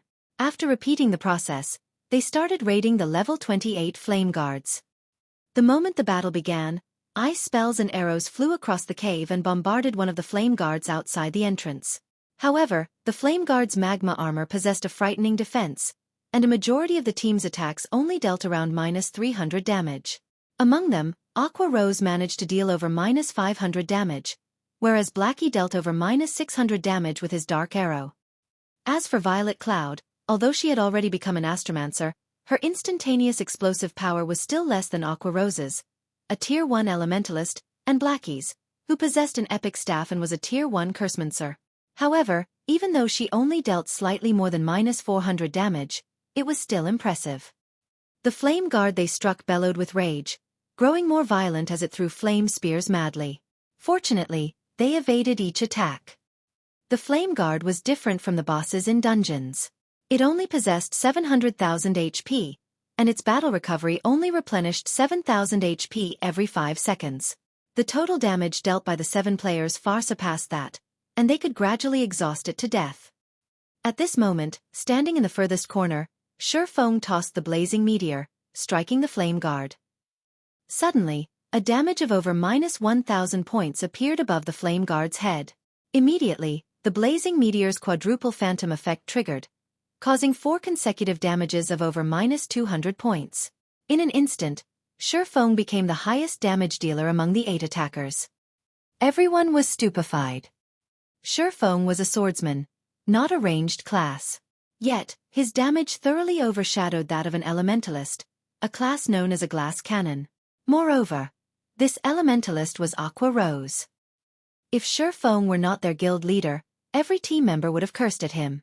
How were ranged players like them even supposed to make a living now? Guild leader, you're shameless. Speak. What did you eat? Why is your damage so much higher than ours? Aqua Rose was speechless upon seeing the damages above the flame guard's head. Originally, she had intended to surpass Xueqi in terms of damage output, satisfying her own little vanity. Now, however, even that dream had shattered.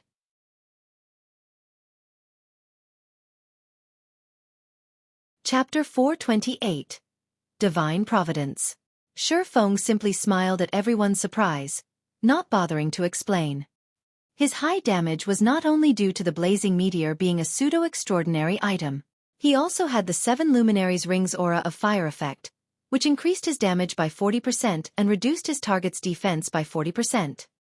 However, the 7 Luminaries Ring needed to remain a secret.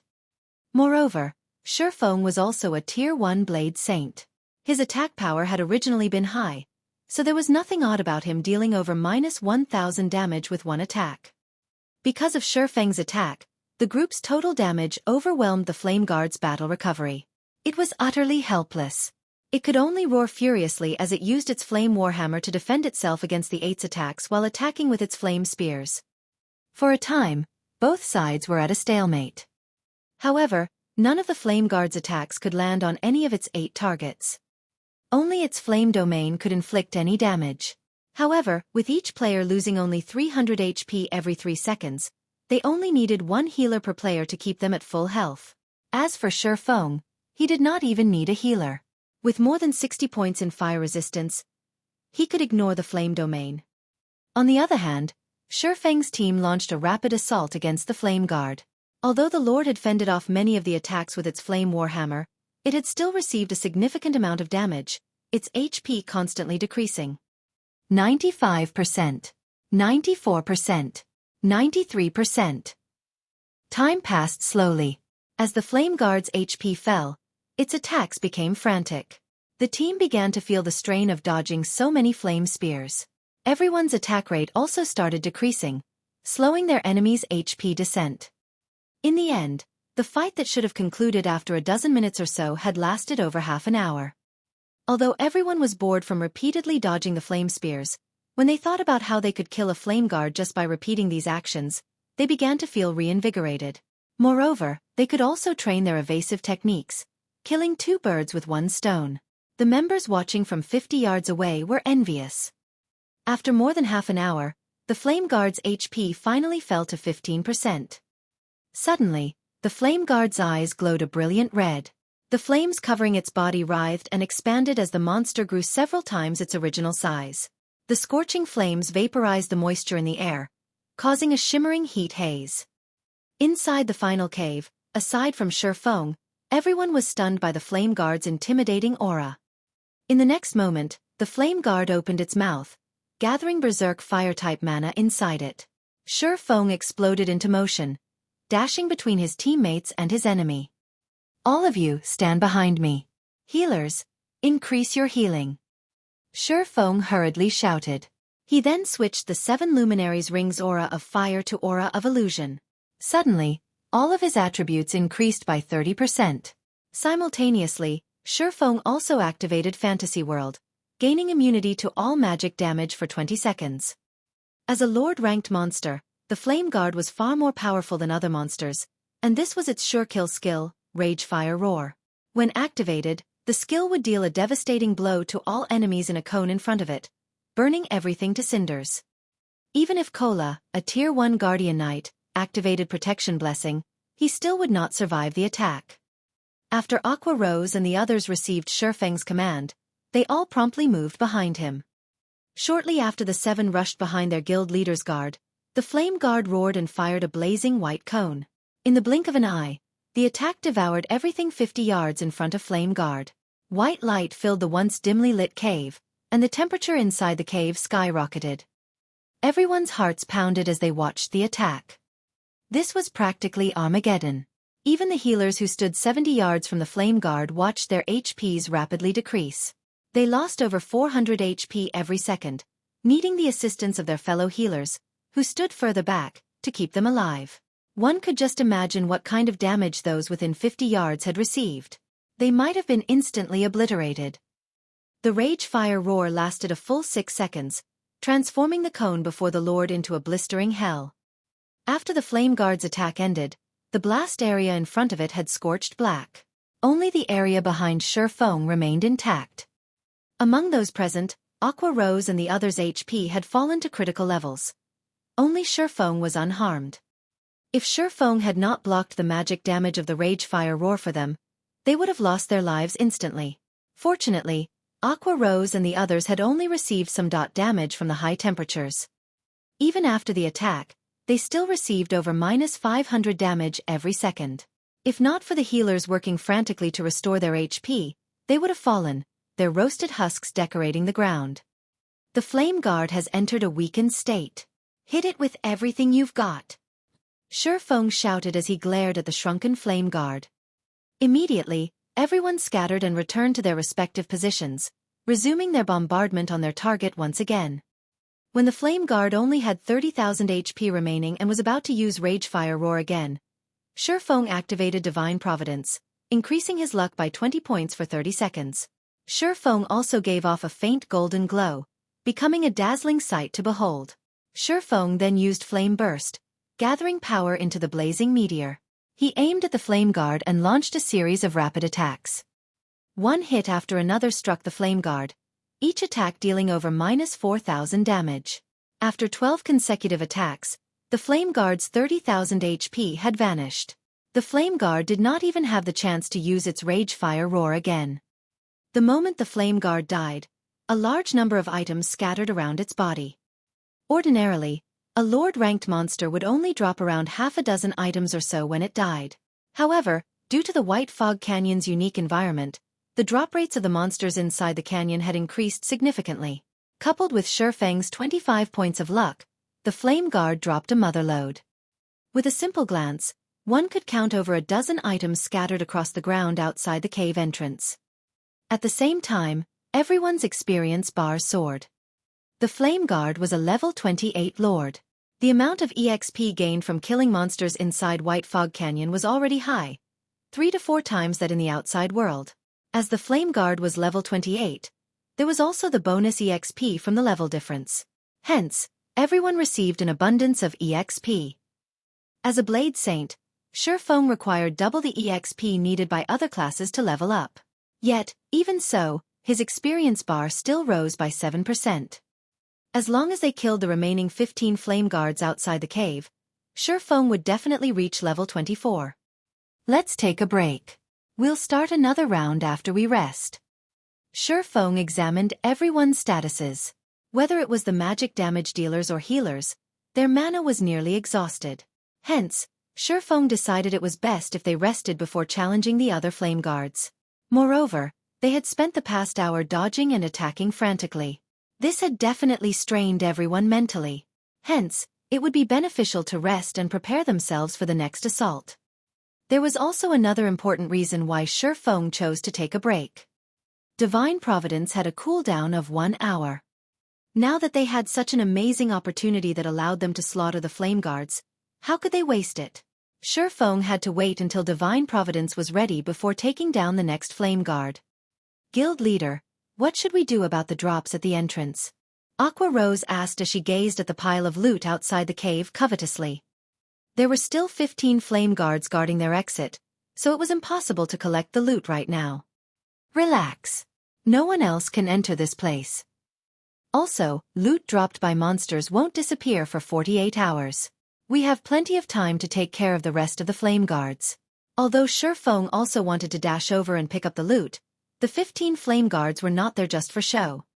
After taking a short break, everyone resumed another round of attritions. Now that everyone had experienced fighting a Flame Guard, it was much easier to deal with the rest. Time passed quickly, and one Flame Guard after another fell.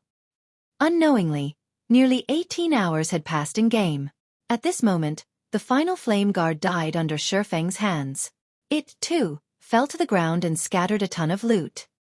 Outside the cave, the loot of the 16 Flame Guards had grown into a small mountain, and the team struggled to contain their drool over the sight. Meanwhile, Xueqi had finally reached level 24. After allotting all of his free attribute points into intelligence, he was only 9 points away from reaching the Heavenly Dragon's Breath's requirement of 120 intelligence.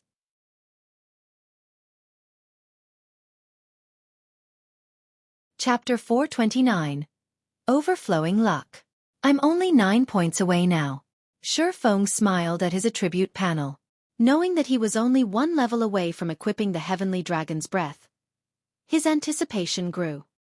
When he could equip the fragmented legendary item, his combat power would soar once again. In God's domain, fragmented legendary items were as rare as a phoenix's feather. It was an item that countless players dreamed of obtaining. Even during his previous 10 years of professional gaming experience, Xueqi had never owned one. Legendary items allowed players to overcome the gap between tiers. Although fragmented legendary items were not as powerful as legendary items, they were still far more powerful than epic items.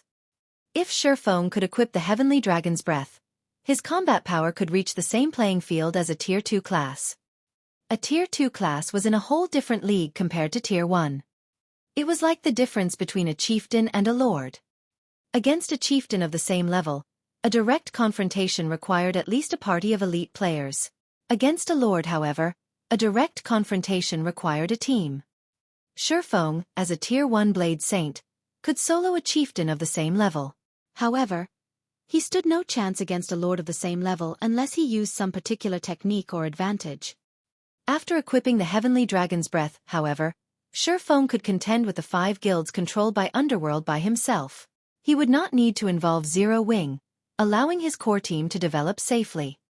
After killing the 16 flame guards, everyone's levels had similarly risen. At this moment, the lowest leveled player among the 500 team members was level 24. They had far surpassed the average level of elite players in White River City, and were on par with most of the expert players.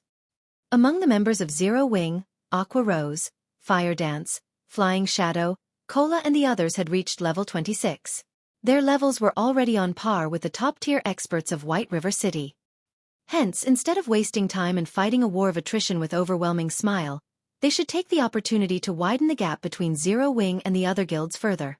After all, if a newly established guild like Zero Wing wished to become the overlord of Star Moon Kingdom, they first needed sufficient combat power to strike fear into the other guilds' hearts. However, the loot the flame guards had dropped was the most valuable gain from the slaughter. While the crowd was taking a break, Xueqi tidied up all of the loot. He also appraised every single drop. Although Xueqi had expected the drops to be impressive, after he finished appraising the items, he could not contain his shock. Icarus's heart was truly a godly tool. With divine providence, they had obtained a total of 286 items from the 16 flame guards. Among the items, 105 were rare materials, 9 were individual pieces of the Warfire set equipment, 41 were level 25 mysterious iron equipment, 53 were level 25 secret silver equipment, 29 were level 25 fine gold equipment, 18 consisted of various recipes and forging designs, 15 were Tier 1 magic scrolls, 4 were Tier 2 magic scrolls, and 12 were treasure hunting scrolls. Currently, in God's domain, the average players were around level 20, whereas guild elites were around level 22. The dungeons they could raid were all level 20 dungeons. Hence, the equipment they could obtain was limited to level 20. It was extremely rare to come across level 25 weapons and equipment. In God's domain, weapons and equipment would significantly impact a player's performance every 5 levels. The attributes of a level 20 fine gold equipment were slightly inferior to a level 25 secret silver equipment. In other words, a player wearing level 25 fine gold equipment was stronger than a player wearing level 20 dark gold equipment. How rare was level 20 dark gold equipment? There were only very few items throughout Star Moon Kingdom. Yet, now, they had actually obtained 29 pieces of level 25 fine gold equipment, which was the equivalent of obtaining 29 level 20 dark gold equipment. Furthermore, they had obtained the Warfire set equipment and treasure hunting scrolls, 2 of the rarest items available in White Fog Canyon. Currently, although players were familiar with the Warfire set equipment, almost nobody knew about the treasure hunting scroll. Although the scroll was not as valuable as a Tier 2 magic scroll, it was extremely useful inside the White Fog Canyon. The scroll's greatest function was searching for Starfire Oregon. It was extremely difficult to locate Starfire ore in White Fog Canyon. Originally, Xueqi had intended to rely on his memories. With the treasure hunting scroll, however, he could locate the ore with the system map. The scroll had a search radius of 1,000 yards and lasted for 30 minutes. When searching for valuable ores, it was the best tool one could have. Luckily, even this dropped. Xueqi chuckled lightly upon seeing the treasure hunting scrolls in his bag. However, when he swept a gaze over the individual pieces of the Warfire set equipment, he lamented as he muttered, "It would be awesome if I could complete the Warfire set equipment." Warfire set equipment, bronze rank can be evolved. Level 20. Level 30. Can be equipped by any classes. Set consists of 7 parts: head, chest, belt, hands, wrists, legs, and feet. Set effect, bronze rank. 2-piece effect, all attributes plus 10. 4-piece effect, ignore levels plus 10. Obtain free will skill. Able to remove all control effects for 5 seconds. Cooldown, 1 minute. 7-piece effect, main attribute increased by 10%. Skill cooldown decreased by 30%. Obtain Warfire Berserk skill. Damage increased by 50%, attack speed increased by 50%, and movement speed increased by 30% for 20 seconds. Cooldown, 5 minutes. The basic attributes of the Warfire set equipment were average at best. It was referred to as a level 30 peak fine gold set equipment was because of its set effects. In particular, the Free Will skill and Warfire Berserk skill were the main reason it ranked as peak fine gold set equipment. Although Xueqi now had 9 individual pieces, there were duplicates for the head, hands, and leg slots. He was only missing the wrist pieces. The Warfire set equipment only reached its true value when it was complete. Following which, Xueqi distributed the level 25 fine gold and secret silver equipment to Fire Dance, Aqua Rose, Cola, and the other core members who had reached level 25. As for everyone else, they had yet to meet the level requirements and could not use any of the level 25 equipment. However, they had obtained the corresponding guild points. When they returned, they could exchange these guild points items in the guild's warehouse. Nobody argued Xueqi's arrangements. After all, those who had contributed the most to the Flame Guard's deaths were Aqua Rose, the core members, and the healers. Everyone else had simply watched from the side, doing nothing at all. They were satisfied with receiving guild points. Moreover, even if Xueqi had given some of the equipment to them, they could not equip it. Guild points were far more practical. Guild leader, where are we heading next? Aqua Rose had just replaced a few pieces of her equipment with a level 25 fine gold ranked cloth armor they had obtained, increasing her attributes significantly. Right now, she was itching to test her newfound strength. Are we going to look for more lords? No, we're going to the inner region to mine ores. Xueqi smiled faintly as he took out a treasure hunting scroll. He then unfurled the gray scroll and chanted an incantation. Suddenly, several red dots appeared on Xueqi's system map. Mine ores. Aqua Rose could not help but ask. Their team consisted of 500 elite players. Yet, they had not come here to grind and level up, but to mine ores? She was utterly speechless. You'll understand when the time comes, Xueqi laughed. He then sent parties to the highlighted locations on the map. If he had a large stock of Starfire ore, he could mass-produce the fine gold ranked dragon scale set equipment for the guild. At that time, how could Overwhelming Smile compete with them?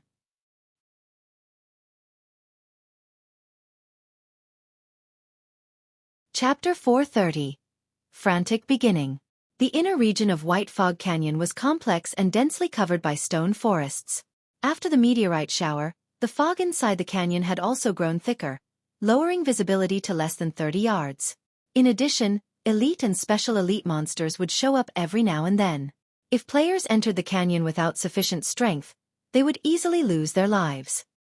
However, danger and opportunity coexisted with each other, such as the precious Starfire ore could be found within the white fog.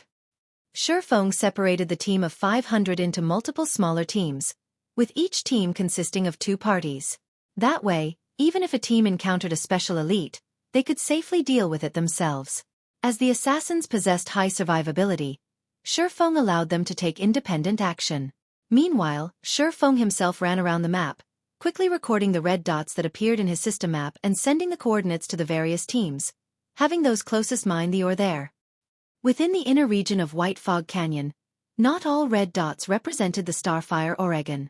There were actually many different types of ore. Hence, if Xueqi wanted to harvest a large amount of Starfire ore, he needed a large amount of manpower. As expected of the undeveloped White Fog Canyon, there really are a lot of ore deposits. Xueqi looked at the many red dots on his system map, joy blossoming in his heart. In the past, he had to spend over half an hour just to locate a single ore deposit. Even if he had discovered one, he would still have had to contest over it with other players.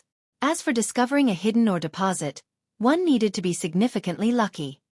He would have been fortunate if he had located 8 or 9 Starfire ore deposits in a day. Now, he was able to locate over 100 Starfire ore deposits in just half an hour. Players could excavate Starfire ore from Starfire ore deposits. As for how many pieces of ore one could acquire, it relied on the player's own luck and mining level. 1 or 2 pieces if the number was low, and 3 or 4 pieces if it was high. After several hours of hard work, Xueqi's team of 500 managed to secure over 1,000 Starfire ore deposits and had amassed over 3,000 pieces of Starfire ore, which was equivalent to over 30 gold. To Xueqi, however, the value of these 3,000 plus pieces of Starfire ore far exceeded 30 gold. After using up the 12 treasure hunting scrolls, the team's speed at locating the Starfire ore deposits gradually slowed. Even with 500 players continuously searching for the deposits, after an hour's worth of effort, they had only managed to harvest around 200 pieces of Starfire Oregon. However, Xueqi was still satisfied. The Philosopher's Stone he possessed allowed him to refine the Starfire ore into Starfire Essence, free of charge. At that time, with so many Starfire Essences, his certainty of producing the level 20 Dragon Scale set equipment would greatly increase. Level 20 Fine Gold set equipment was precisely what the current players of God's Domain needed and lacked the most. Currently, the majority of the player population were around level 20. If it were a level 25 set equipment, very few people would be able to equip it.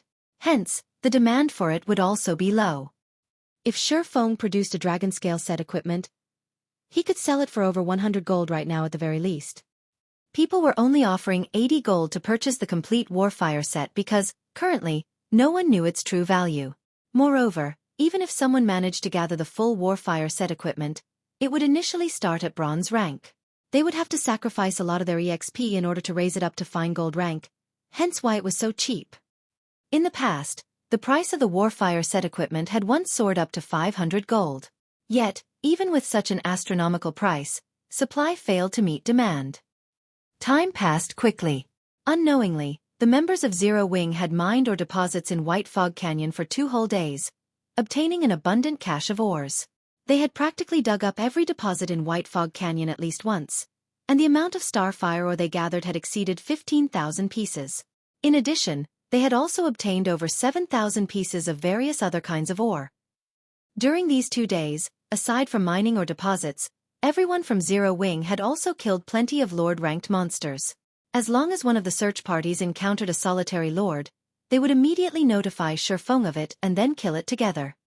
After 2 days, Zero Wing's team had managed to kill 22 Lords. With Xueqi's divine providence, they managed to obtain a large number of level 25 equipment. Among them, most were secret silver and fine gold equipment. They had also obtained many Warfire set pieces. By now, they had enough to complete close to 3 sets.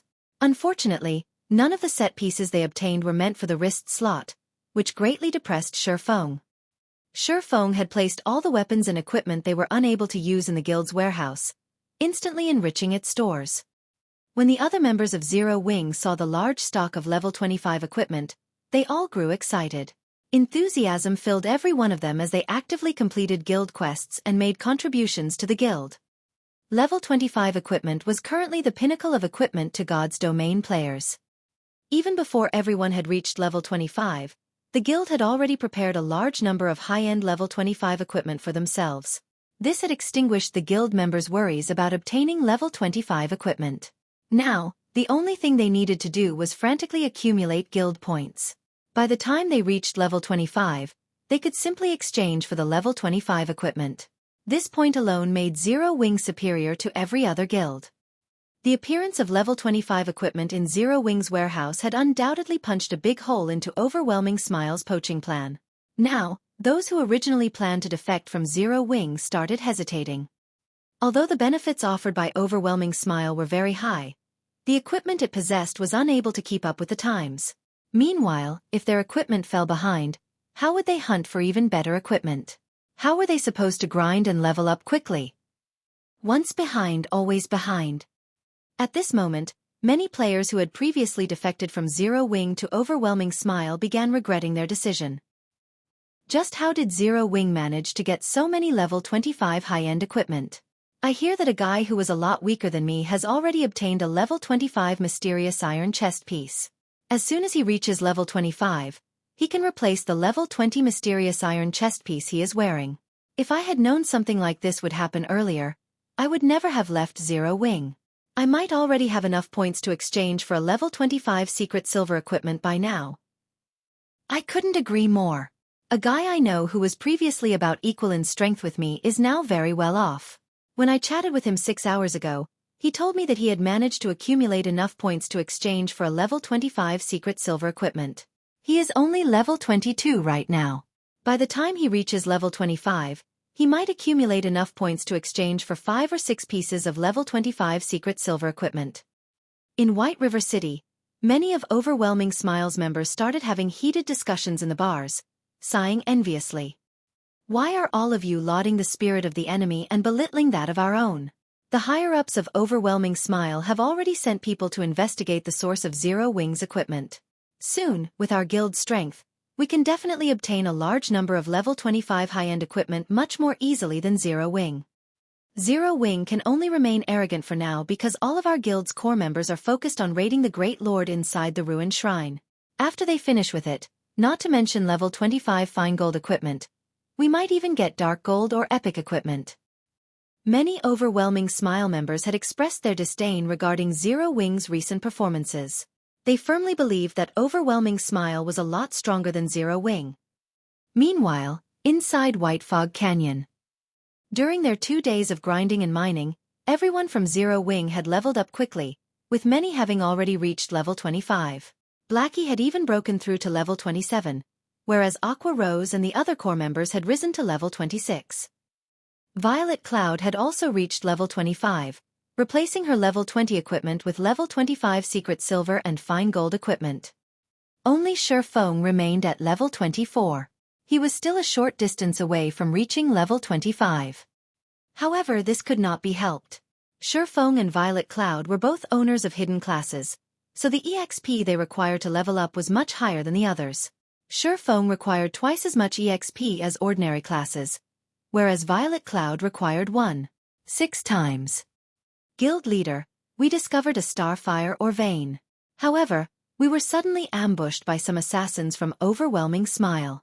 Although our party managed to get rid of the 8 of them, 2 of our brothers were killed. Seeing that we are interested in the starfire ore, those bastards from Overwhelming Smile have sent 3 teams to guard the starfire or vein. They are currently clearing out the surrounding monsters and are planning to mine the deposit, Flying Shadow reported, wrathful flames burning in his eyes. If not for the bastards from Overwhelming Smile outnumbering them, he really wished he could go over and massacre them right this instant.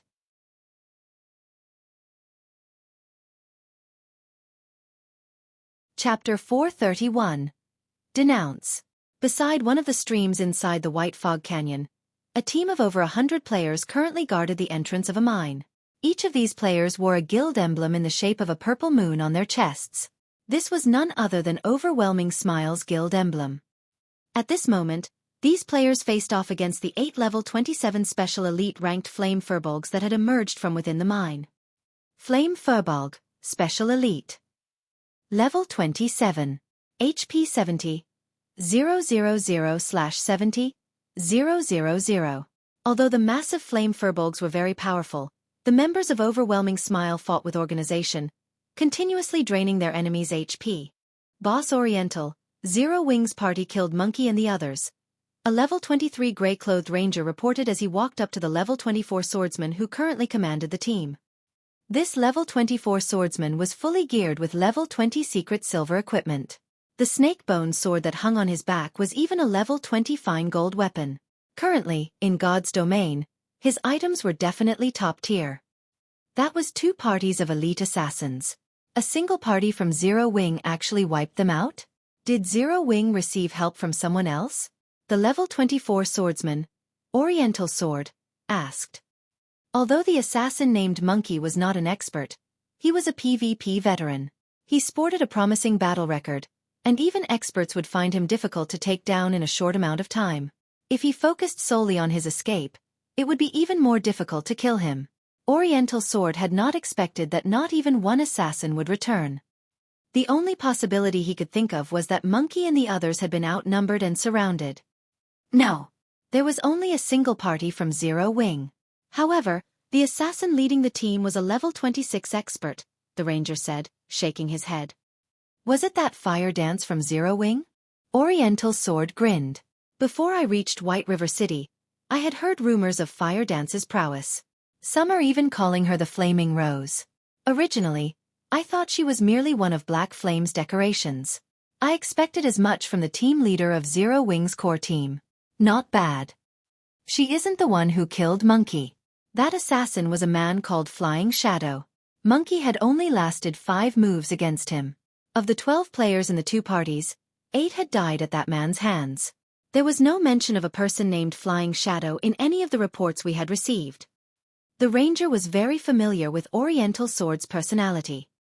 Oriental Sword was absolutely confident of his own strength, and he would never consider anyone a worthy opponent.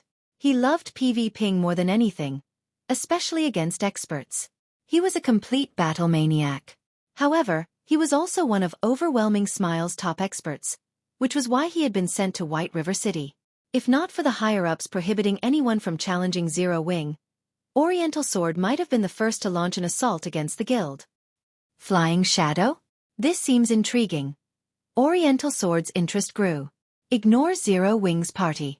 Since Monkey and the others had failed to kill them, they would definitely report back to their superiors. There is only one thing we need to focus on, and that is mining the ores inside this cave. Boss Oriental, will our skirmish with Zero Wing cause an all-out war between our guilds? Haven't the higher-ups warned us not to create any friction with them? The ranger asked strangely. Recently, Zero Wing has been mining ores in White Fog Canyon. Their movements are unusual. In addition, they have somehow managed to obtain a lot of level 25 equipment. There might be a relation between these incidents. Our superiors agree. It doesn't matter if a small conflict occurs. So what if we ambush those cowards from Zero Wing? What will they do to us? Do you think they will start a war? Don't be a fool. Since Zero Wing had not declared war on us when Overwhelming Smile started investing in White River City, they missed their best chance. If they start a war now, they will only gamble their lives. However, I, on the other hand, hope that Zero Wing takes action. Unfortunately, they don't have the guts. Oriental Sword laughed as he resumed commanding his team, wiping out the flame furbolgs inside the mine. Before anyone noticed, however, a party of 6 had appeared in the misty forest a short distance from the mine. This party disregarded the team of over 100 elite players under Oriental Sword's leadership, walking leisurely towards the mine. Guild leader, I've discovered the mine after using a treasure hunting scroll. I've even used stealth and scouted its interior. It is full of starfire ore deposits. If we excavate them all, we can get at least 300 to 400 starfire ore, Flying Shadow said as he pointed towards the cave that Oriental Sword and his men guarded. However, after I left, we were ambushed by assassins from Overwhelming Smile. Although I tried to rescue them, I was too late, resulting in 2 of my party members dying. Overwhelming Smile has since occupied the cave. Shifeng nodded before commanding, Violet, go and revive the 2 who died. Everyone else, let's take a look. Following which, Violet Cloud ran over to where the 2 players had died as Shifeng led Aqua Rose, Blackie, Fire Dance, and Flying Shadow towards Oriental Sword. Shifeng's movements had undoubtedly attracted the attention of Overwhelming Smile's team. The fellows from Zero Wing are kind of interesting. Oriental Sword grinned upon seeing Shifeng and the others. Boss Oriental, that level 24 swordsman is Black Flame. The 2 beauties by his side are the Elementalist Aqua Rose and the Assassin Fire Dance. The Cursemancer is Zero Wing's famous expert, Blackie, and that male assassin is the person who killed Monkey and the others, Flying Shadow. The ranger beside Oriental Sword briefly introduced the members of Shifeng's group. Black Flame's arrival surprised every member of Overwhelming Smile. Black Flame's fame was truly too immense. He was the publicly acknowledged #1 expert of Star Moon Kingdom. There was nobody in White River City who had not witnessed Black Flame's battle videos. Killing every player with a single hit, he had massacred over 100 Dark Star members. He suppressed more than 10,000 players with his aura alone, causing all of them to freeze. In the end, he even escaped unharmed. Guild leader Black Flame, what brings you here today, I wonder?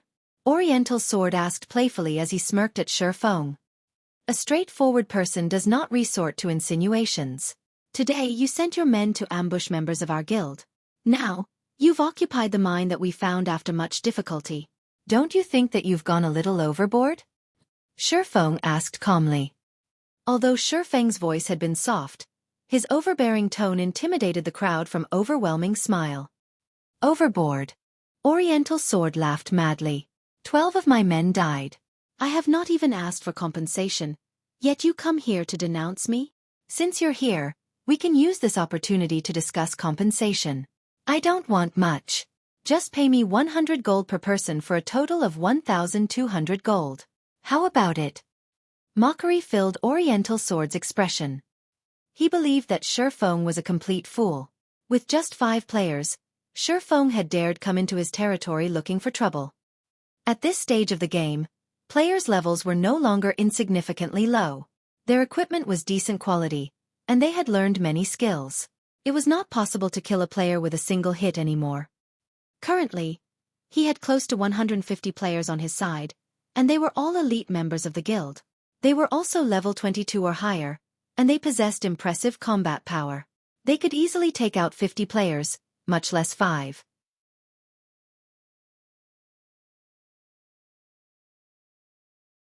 Chapter 432. One-Hit Extermination. Upon listening to Oriental Sword's words, a cold glint flashed across Xueqi's eyes. Suddenly, the surrounding atmosphere froze. What? Want to fight? Although Oriental Sword could feel a heavy pressure enveloping him, his confidence did not waver.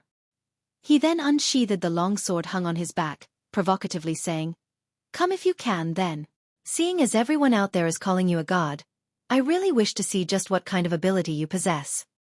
When Oriental Sword spoke in such a way, everyone from Overwhelming Smile sneered, secretly making preparations for battle. With 150 players on their side, it would be a piece of cake for them to take care of just 5 players. They were different from those noobs Black Flame had massacred before. They would not easily be defeated just because their skills were silenced. After learning and training in God's domain for such a long time, they had long since familiarized themselves with the combat styles of the game. Right now, they had no problems fighting solo with an elite monster. Although a handful of them might not be a match for Black Flame, if all 150 of them stood sparsely apart from each other and attacked together, they did not believe that Black Flame could walk out of this place alive. However, before the crowd from Overwhelming Smile could react, Xueqi, who stood 10 yards away, suddenly disappeared. Where is he? Oriental Sword's eyes were filled with disbelief when he suddenly lost sight of Xueqi. A swordsman could actually suddenly vanish from thin air? Even assassins required some time to enter stealth. Not to mention Oriental Sword. Even Aqua Rose and the others were stunned. Xueqi had just suddenly disappeared. Did he log off? The only reasoning Aqua Rose could come up with was that Xueqi had logged out of the game. However, when she checked the list of party members, Xueqi's status showed that he was still online. His name did not turn gray. However, before 1 second had passed, Xueqi suddenly reappeared beside Oriental Sword. Following which, blades of light slashed apart the air, silently cutting up Oriental Sword's body. Before Oriental Sword knew what was going on, he suddenly felt pain bloom in his body. In the next moment, he saw blood gushing out like a waterfall in front of him. What's going on? Oriental Sword touched the wounds covering his body, confused. Suddenly, his body lost all strength as it slumped down onto the ground. Laying on the ground, Oriental Sword saw Xueqi through his grade vision. He also saw the abyssal blade grasped in Xueqi's hand, fresh blood slowly dripping off the weapon. The blood dripped to the ground as if it were a countdown to death. How? Even at his moment of death, Oriental Sword still could not believe what had just happened. He, a top-tier expert of Overwhelming Smile, had actually died without a chance to respond.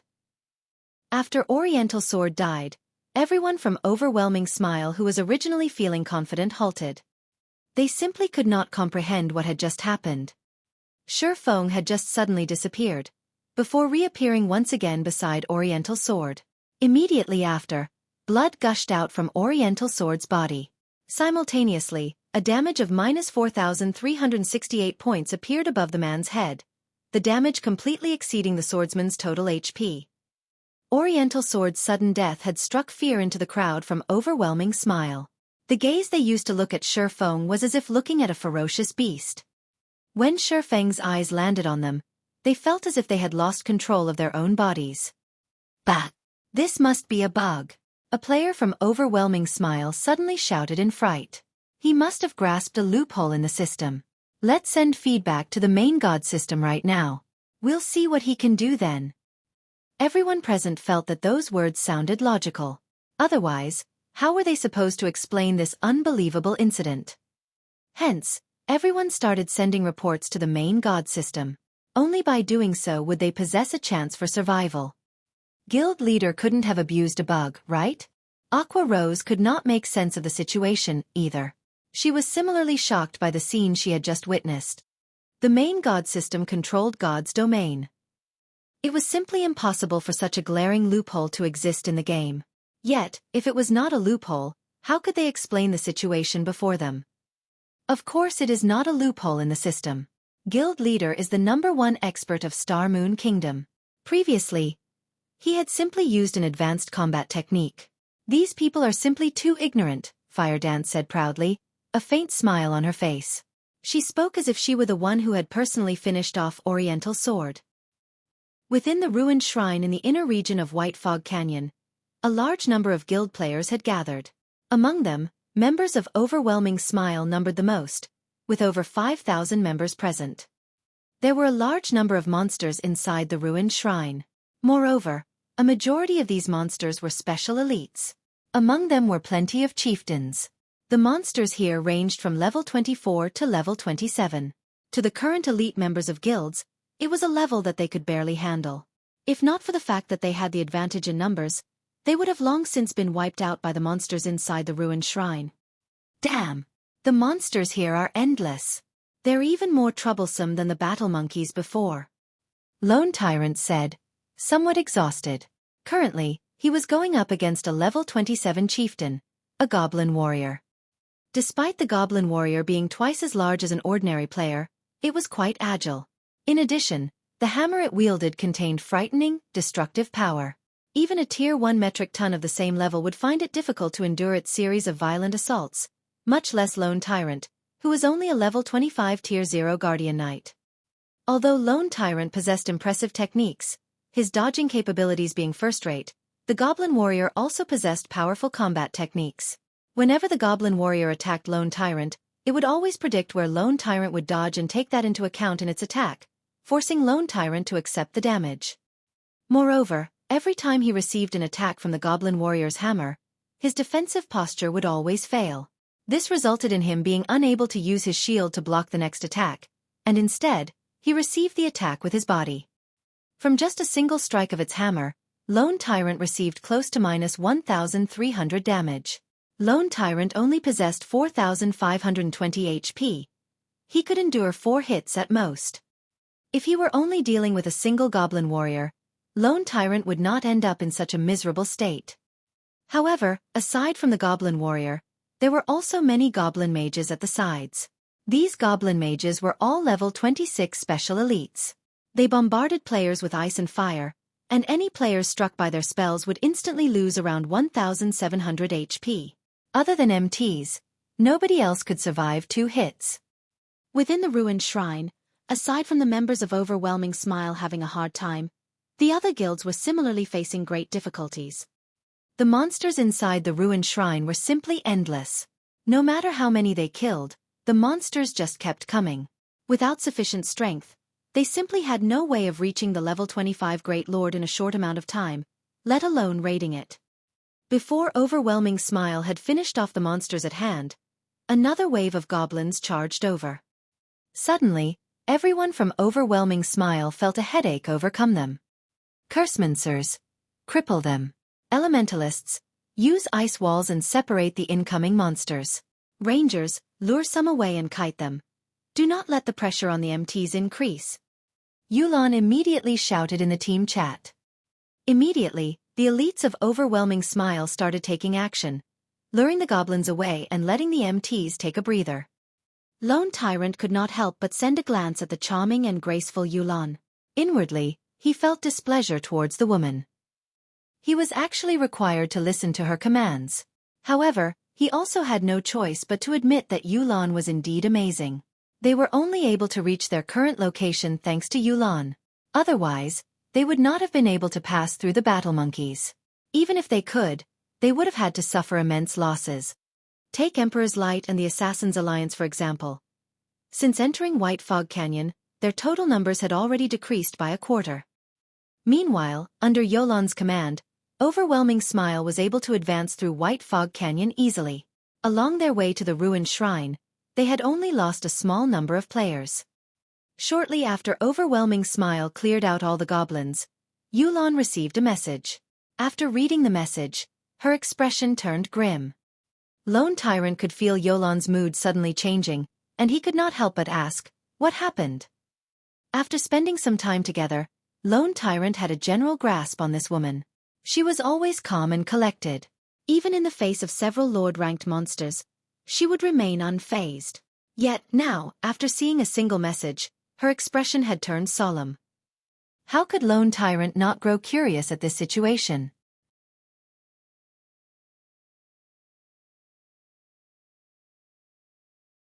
Chapter 433. Evil Rakshasa. Hearing Lone Tyrant's question, Yulan, who had originally planned to explain, suddenly received another message notification. When she read the contents of the message, her frown deepened. Oriental Sword, that fool. I told him to investigate the secret Zero Wing had used to obtain their stock of level 25 high-end equipment. Yet, he brazenly killed Zero Wing's members. He has even provoked Black Flame. Yulan was furious after reading the message. Yulan had previously investigated Black Flame. However, the more she looked into the man, the more creeped out she felt. Black Flame had appeared silently, and like a rising comet, he shocked everyone with every action. In White River City, not only had he massacred so many players, but he had also been able to move about freely. This strength alone was sufficient to strike fear into others. After all, if such a powerful person ambushed someone out in the field, and the victim was not strong enough to survive, they would still meet tragedy. If they were dealing with an ordinary expert, they could simply form larger teams when leaving the city.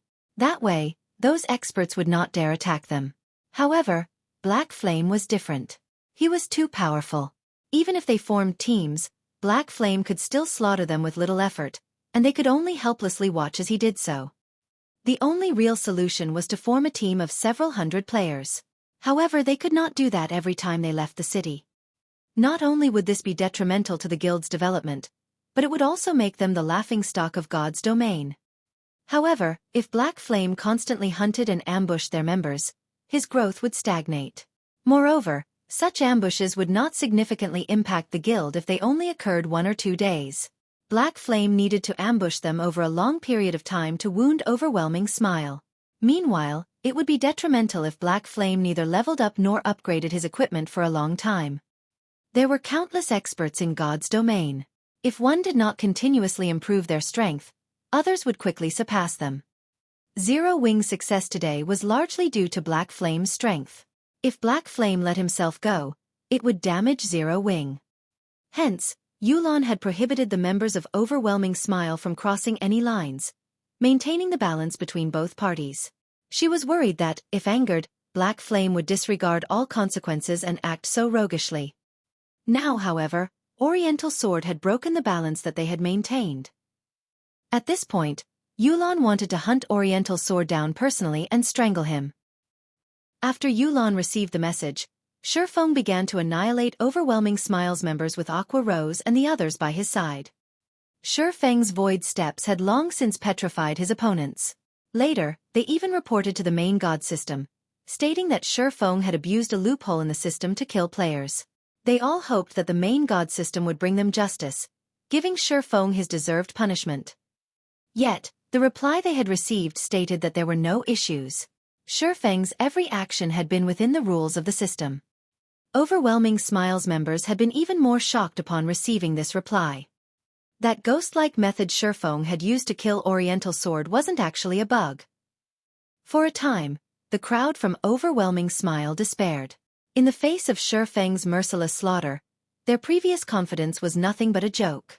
The only thing they could do was escape. As for battling Xueqi, that was a fool's errand. Just how were they supposed to fight an enemy that they could not see? Moreover, said enemy could kill them instantly upon reappearing. You guys wish to escape? Try it. Without hesitation, Xueqi activated Skywheel Sword. Previously, to kill Oriental Sword in one hit, Xueqi had specially activated Aura of Fire and Purgatory Power, holding nothing back. Now, after activating Skywheel Sword, countless swords of light appeared in the sky above the mine's entrance. When the swords descended, not only did they deal over -2,400 damage to all enemies within an area of 20 by 20 yards, but it also sealed all enemies within range, preventing them from leaving the region for 4 seconds. Instantly, the members of Overwhelming Smile were trapped within the mine. When everyone from Overwhelming Smile saw that there was no longer hope for escape, they tried to resist. Unfortunately, Xueqi did not give them a chance. Xueqi then used the skill of the aura of fire, Firestorm. Suddenly, flames filled the interior of the mine. A damage of close to minus 10,000 points appeared above every player and monster within. After Firestorm's duration of 5 seconds, only ash remained. Since Xueqi began his assault, the whole process only lasted a few seconds. Just like that, over 100 elites from Overwhelming Smile had been exterminated. Moreover, Xueqi had collected the immortal souls of every player that he killed.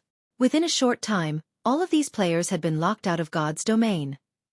If Xueqi had been a wild beast that gave other guilds massive headaches before he had become a Blade Saint, now, he was an evil Rakshasa that others would avoid at all costs. Meanwhile, inside the ruined shrine. So what if it's Black Flame? We have the advantage of numbers. We can easily get rid of him. A wrathful flame immediately blossomed within Lone Tyrant's eyes when he heard Black Flame's name. Hurriedly he said, "Why don't I take some men to assist Oriental Sword and kill Black Flame?" Ever since dying by Xueqi's hands, Lone Tyrant had toughened his heart and trained arduously every night and day. He had done so to exact his revenge. He was no longer the same as he had been in the past. If not for Yulan restraining him, he would have long since avenged his deaths. Now that Oriental Sword had provoked Black Flame, it was only natural that he go and help out. Yulan could not possibly sit by and watch as more than 100 elite members fell under Black Flame's swords, right? Ultimately, these elite members were the backbone of the guild. If the guild did nothing as over 100 of these elites were slaughtered, not only would it damage the guild's reputation, but it would also affect the hearts of those within the guild. No need. Black Flame killed Oriental Sword with a single hit. As for the others, they're most likely dead by now, Yulan said, revealing a bitter smile.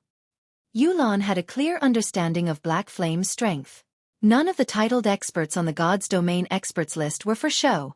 Furthermore, Black Flame currently had several experts by his side. Those 100-plus elite members had zero chance of surviving. Only a top-tier expert might have a chance of walking away.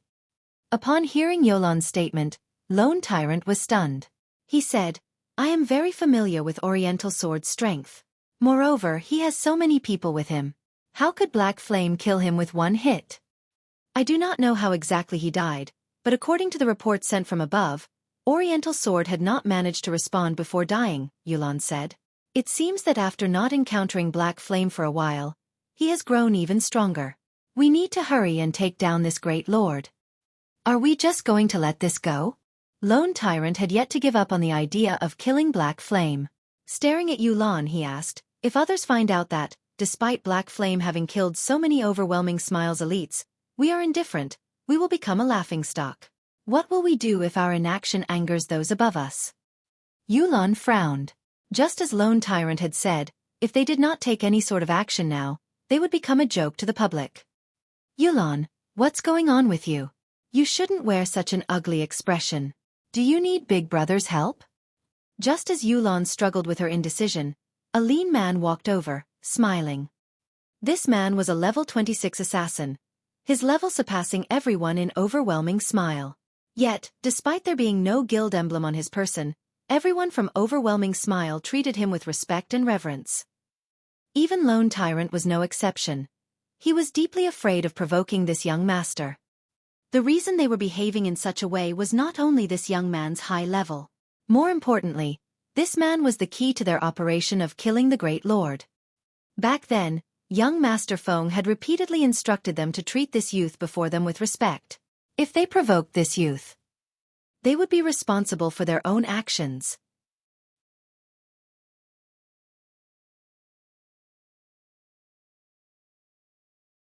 Chapter 434. Free Combat System.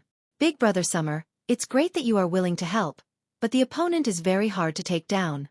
We might even miss out on our chance to kill the Great Lord. I'm worried that it will affect Big Brother Summer's task. Yulan was familiar with the lean man's strength, and she appreciated his assistance. The lean man was Summer Sunshine. Not only was he unrelated to Underworld, but he was also an independent player. However, due to his backing and his overwhelming strength, even Feng Xianyang attempted to build a strong relationship with him.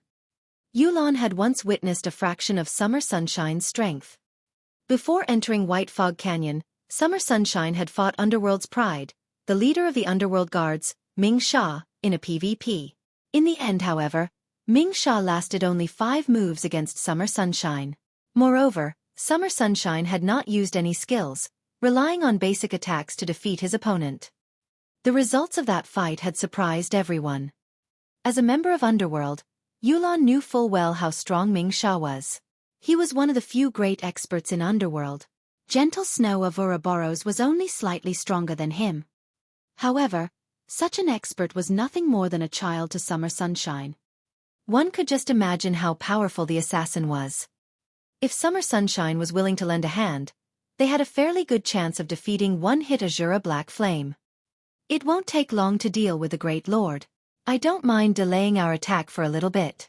In any case, I am bored. If you need help with something, just ask, Summer Sunshine laughed. Zero Wings Guild leader, Black Flame, has killed many of our elite members. We want to return the favor and kill him. Would you be interested in helping us with this, I wonder? Yulon asked softly as she stared at Summer Sunshine. Black Flame. Summer Sunshine nodded, saying, all right. I've heard many rumors about him when I was in White River City. I hear that he's pretty amazing and has the title of One-Hit Azura. He is even Star Moon Kingdom's #1 expert. I'd love to exchange a few moves with him. If I kill him, won't I become Star Moon Kingdom's #1 expert? Of course. If you kill Black Flame, you will officially become Star Moon Kingdom's #1 expert. However, don't underestimate him. He once killed Ming Sha with 1 hit. We need to plan carefully to avoid Black Flame escaping. When Yulon received Summer Sunshine's answer, the tension between her brows loosened, a few ideas of how to deal with Black Flame already brewing. He killed Ming Sha with 1 hit? Not bad. My last fight with Ming Sha wasn't even a warm-up. I wonder if Black Flame is strong enough to take seriously? Summer Sunshine licked his lips, a hint of excitement flashing in his eyes. As for your plans, forget about them.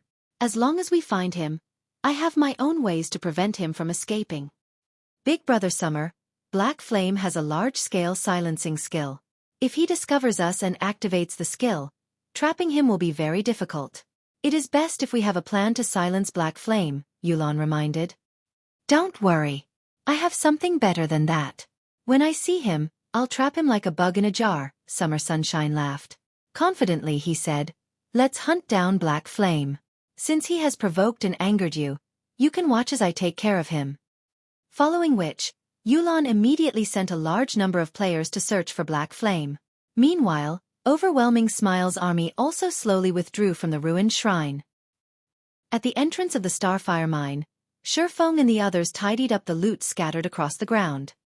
When Shurfeng had activated Firestorm, not only had he wiped out the players, but he had also dealt with all of the level 27 special elite ranked flame furbolgs that had emerged from the mine. With the flame furbolgs drops accompanying the items from players, weapons, equipment, and materials littered the area in front of the mine. The elite members of Overwhelming Smile sure are poor. The majority of their weapons and equipment are level 20 bronze and mysterious iron ranked. There are only 2 pieces of secret silver equipment. The flame furbolgs dropped more secret silver equipment than those elites, Blackie commented after they had finished collecting the items. He could not help but sympathize with the elites of Overwhelming Smile. The loot from the players versus the flame furbolgs was easy to differentiate, as one group had only dropped level 20 items, while the other had only dropped level 25 items. The flame furbolgs had dropped 4 pieces of level 25 secret silver equipment alone, which was the equivalent of 4 pieces of level 20 fine gold equipment. To God's Domains players currently, fine gold equipment was top-tier equipment, whereas dark gold equipment was the cream of the crop. As for epic items, they were the stuff of legends. Meanwhile, if an ordinary player joined Zero Wing around level 10 and completed their guild quests each day, they could trade their guild points in for a piece of mysterious iron equipment by the time they reached level 20. If they were lucky and managed to join a party to complete advanced guild quests, they might even have enough points for 3 or 4 pieces of secret silver equipment. More than half an elite's equipment would be secret silver rank at the very least. On the other hand, the equipment Overwhelming Smile's elite members wore was mostly a mix of bronze and mysterious iron rank. Practically none of them had any secret silver equipment. They could not compare with Zero Wings members. Furthermore, level 25 weapons and equipment were now available for Zero Wing members. This was unheard of in any other guild. Any level 25 equipment obtained by the other guilds would be prioritized to their core members. These items would never be available for their ordinary members. Compared to level 25 secret silver and fine gold equipment, the benefits that Overwhelming Smile offered were a joke. After organizing the loot, Xueqi had the two recently resurrected members take the dropped weapons and equipment back to the guild. As for Aqua Rose and the others, they all entered the Starfire mine and started mining. The Starfire mine was a naturally occurring maze. Moreover, when wandering inside the mine, the players were often ambushed by groups of 3 to 5 flame furbolgs. As a result, Xueqi's team progressed slowly. The flame furbolgs were level 27 special elites. Their strength was frighteningly high, and they could send a berserker of the same level flying with a single hit. Although they were somewhat slow, the flame furbolgs also had an AoE control skill called War Stomp. When activated, all enemies within a radius of 8 yards would be placed in a fainted state for 4 seconds. In this narrow cave, avoiding this skill was not easy. Normally, a party had no chance against these flame furbolgs. At the very least, they needed a larger team and the willingness to make sacrifices to get rid of these special elites. Unfortunately for the flame furbolgs, the opponent was Xueqi. Moreover, there were also the Tier 1 assassins, Fire Dance and Flying Shadow, and the unpredictable Astromancer, Violet Cloud. Before Xueqi and the others, the flame furbolg's 70,000 HP was only decoration. Xueqi and the others were Tier 1 classes. They were only slightly inferior to the special elites. After activating the Aura of Fire, Xueqi could easily deal over -1,000 damage with every attack. When he used the Tier 1 Chop, he could deal over -6,000 damage, over -10,000 damage if he achieved a critical hit. As for the Flame Furbolg's War Stomp, the skill was child's play to an expert. Faced with groups of 3 to 5 Flame Furbolgs, Xueqi's party of 6 could either incapacitate the monsters throughout the altercation or kill them swiftly with brute force, preventing them from activating War Stomp either way. Xueqi's group continued to delve into the mine, their experience bars rising quickly. The EXP earned from killing a level 27 special elite was already abundant. There was also the bonus EXP due to the level difference and the fact that there were only 6 players in the party to share the EXP. Most importantly, there were a lot of flame furbolgs, and no matter how many the party killed, more awaited them further in the mine. They leveled faster here than when they had killed Lord-ranked monsters in a team of 500 players. On top of everything else, they also obtained plenty of level 25 equipment. After Xueqi and the others had killed flame furbolgs in the Starfire mine for over 3 hours, the group arrived at a wide and beautiful crystal cavern. A gigantic flaming star took up the center of this cavern. The moment Xueqi set foot in the crystal cavern, a system notification suddenly rang out. System: you have entered the land of the fallen star. Activating free combat system.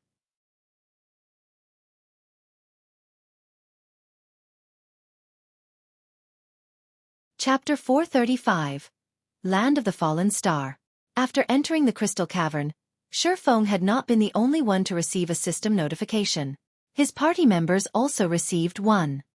Activating free combat system? Xueqi was stunned. The free combat system was an unfamiliar term to the current players of God's Domain. Xueqi, however, could not be more familiar with it. This was a mechanic that would only exist after the second evolution of God's Domain. In order to make combat in God's Domain more realistic, friendly fire was now active. Originally, if 2 players were in a party together, their attacks would not damage each other. However, after activating the free combat system, if one were not careful and struck a party member, said party member would receive damage from the attack. Players could also damage themselves with their own skills. For example, if a player used an AoE skill and they were within the skill's effective range, they would receive damage. In the past, after the free combat system had activated, many players had ended up in the graveyard because of either themselves or each other. As a result, when attacking, players needed sufficient control of their attacks. Otherwise, no one would be willing to join their party regardless of the benefits. Guild leader, what just happened? Aqua Rose could not contain her curiosity when she saw Shifeng's surprise. We have activated the free combat system.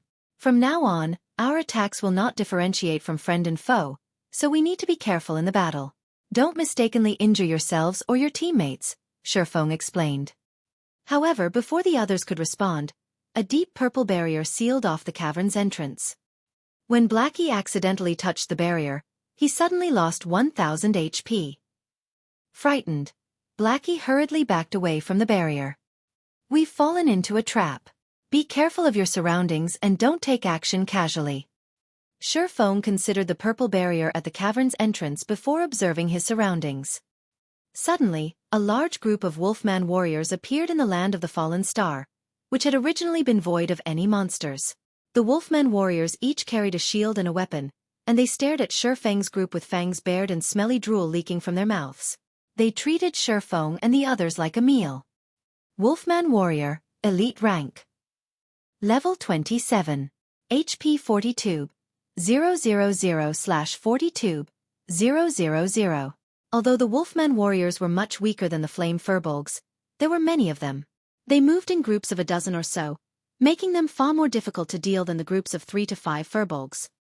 Guild Leader, what should we do now? Blackie said, his heart wavering as he watched the hundreds of Wolfman warriors slowly walk towards them. Fight as we look for an exit. Shifeng could not think of any better ideas. With the entrance sealed off and the sudden appearance of so many Wolfman warriors, the only plan he had was to fight as they ran. I'll open a path. Fire Dance and Flying Shadow. Cover me. Aqua, focus on controlling those Wolfman warriors. Based on Shifeng's experience, all traps in God's domain gave players a chance of survival. As long as they found the trick to unlock the trap, they could escape with their lives. Meanwhile, the trap before them was clearly directed towards those who were unfamiliar with the free combat system.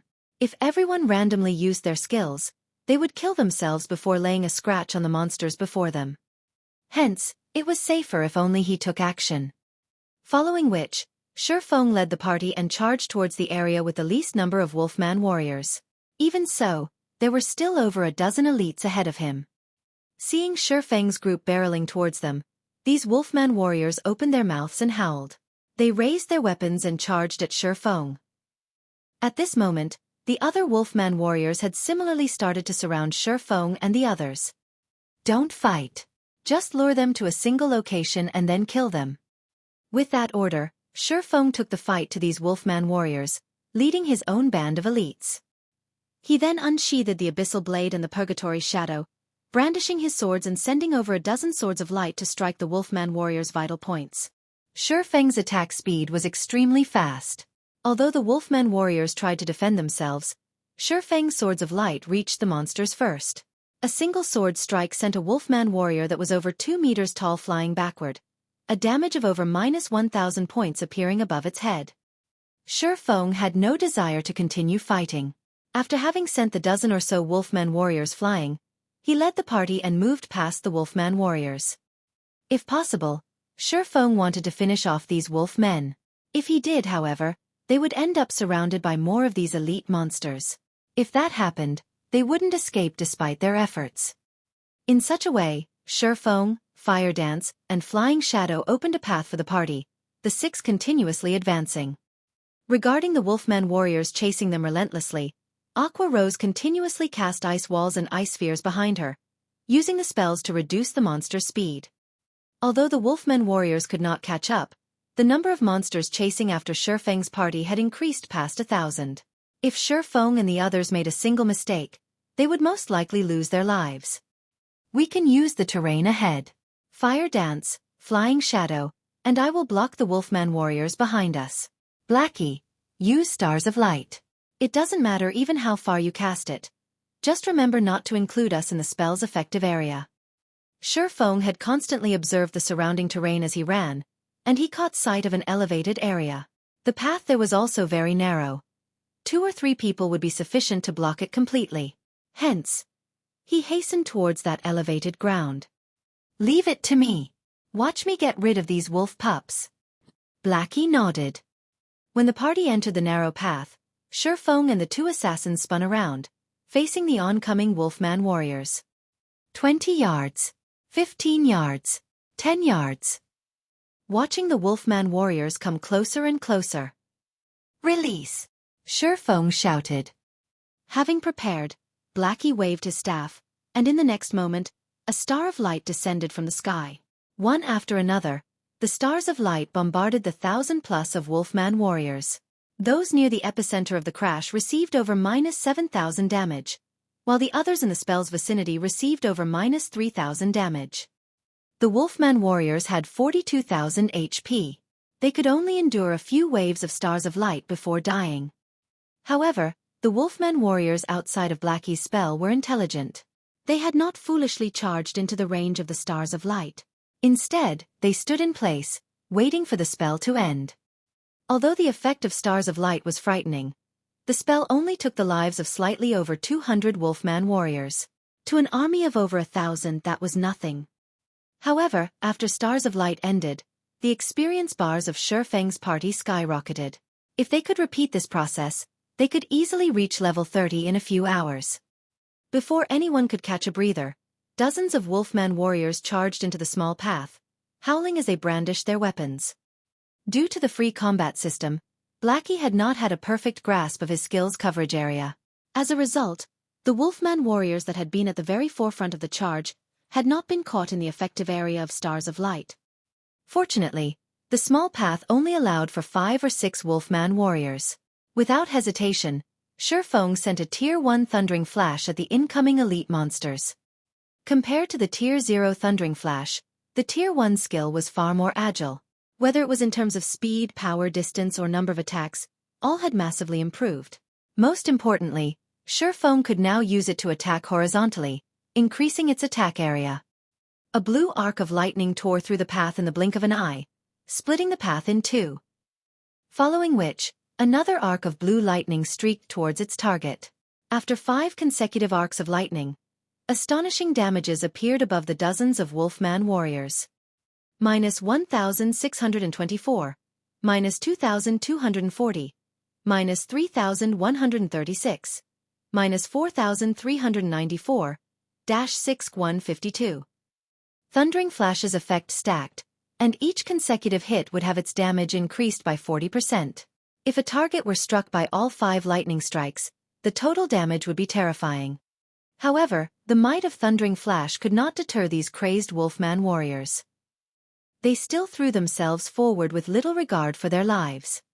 Aqua Rose waved her staff, and suddenly, 3 ice walls appearing on the small path, reducing the Wolfman warrior's speed. Blackie also cast Hellflame, dark green flames emerging from the ground. Immediately after, Xueqi used the Tier 1 Earth Splitter.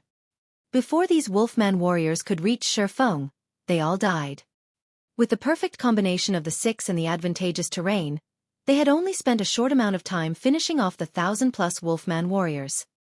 After decimating the last wave of warriors, a golden glow illuminated Xueqi's body.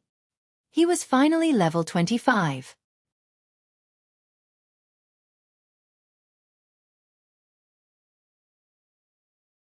Chapter 436. Combat Power Soars. Guild Leader, you're finally level 25. Blackie sighed with relief when he saw the golden brilliance illuminate Xueqi's body. That's right, Xueqi laughed bitterly. After choosing this Blade Saint class, I'm doomed to level up slowly. Guild Leader, here's the level 25 swordsman fine gold and secret silver equipment we saved for you, Fire Dance said, retrieving a few pieces of equipment from her bag.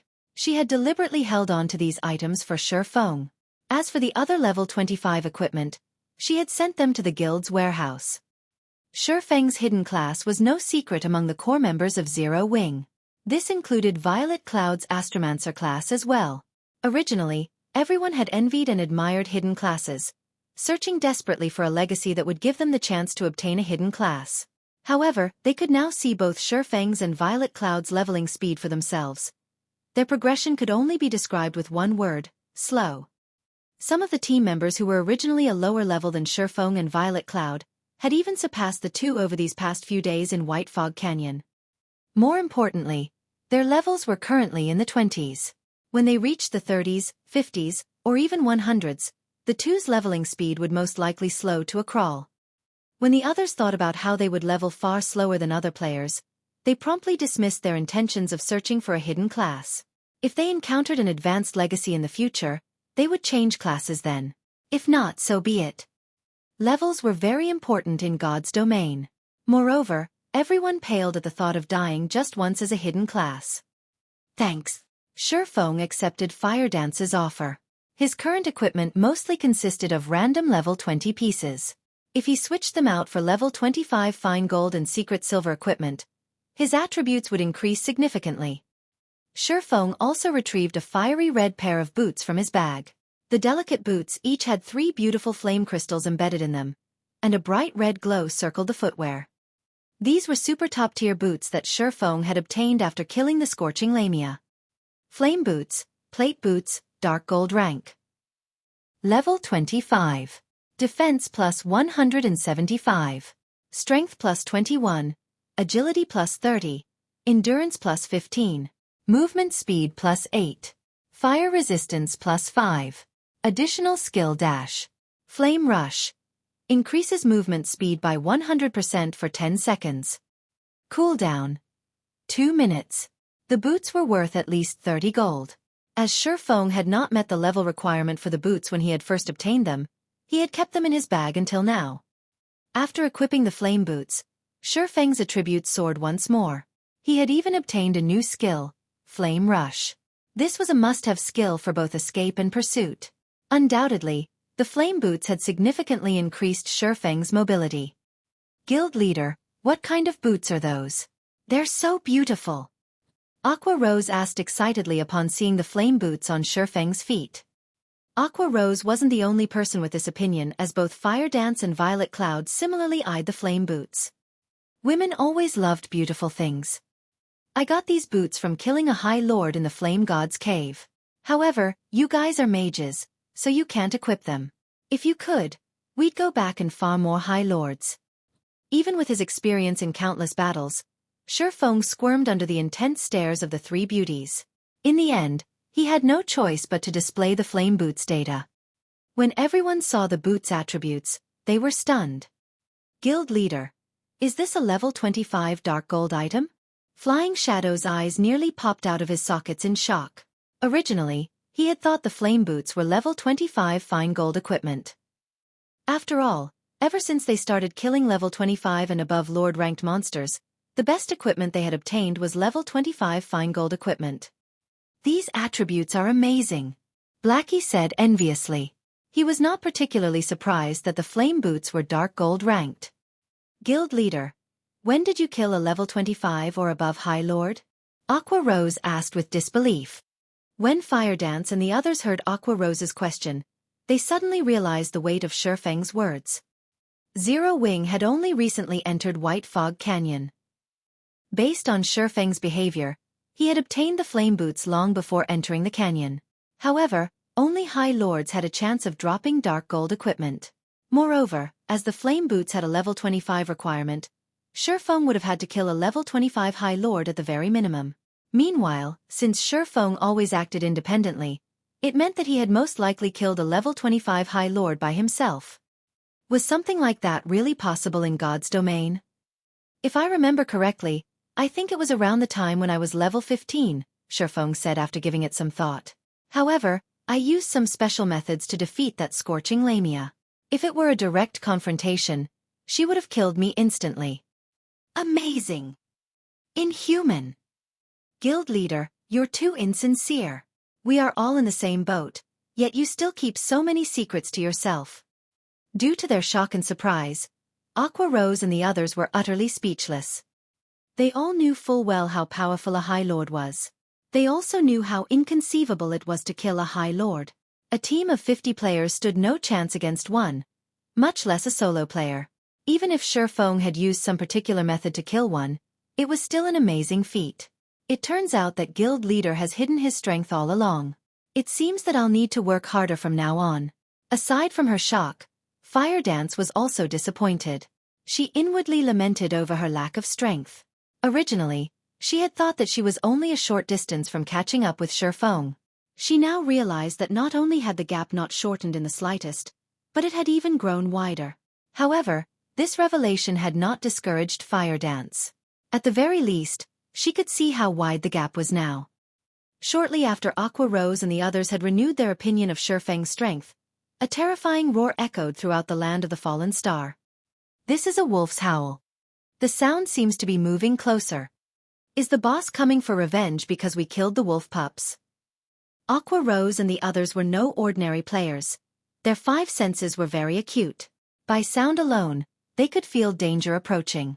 Meanwhile, anything that could instill that kind of feeling was not a typical monster. Immediately, everyone went on high alert, searching for any movement. The monster heading for us is at least Lord ranked. All of you stand back. Xueqi could feel the threat of death. When one had reached his standards, they could determine an enemy's strength through the degree of danger they instinctively felt without even seeing their enemy. If it were a chieftain, although Xueqi would feel danger, he would not sense the threat of death. For him to feel such a threat meant that the approaching monster was at least a lord. While everyone waited quietly for the enemy's arrival, Xueqi retrieved the fragmented legendary ranked Heavenly Dragon's Breath from his bag. Previously, Xueqi's intelligence had been below the required 120 points, so he had not been able to equip the fragmented legendary item. Now, however, he finally possessed enough points in his intelligence. As he had a Tier 1 class, he received 8 free attribute points each time he leveled up. In addition, the Abyssal Blade also gave him 2 points for each level. The Golden Stigmata also gave him 10 free attribute points and raised all attributes by 5 points every 5 levels. When Xueqi reached level 25, he had received a total of 20 free attribute points. After increasing his intelligence to 120 points, he added the remaining points into strength. The equipment requirement of the Heavenly Dragon's Breath was 200 strength, 200 agility, and 120 intelligence. Both Xueqi's strength and agility had long since exceeded 200 points. They had even exceeded 300. Now that his intelligence had reached the minimum requirement, he could equip the Heavenly Dragon's Breath. Such power! After equipping the Heavenly Dragon's Breath, Xueqi could feel an immeasurable strength flow into him from the fragmented legendary ring. Although this was not his first time equipping the item, the ring still gave his mind a clarity that he had never had before. He also felt warm and fuzzy, power leaking from his body. It felt as if he was capable of destroying anything and everything in his path.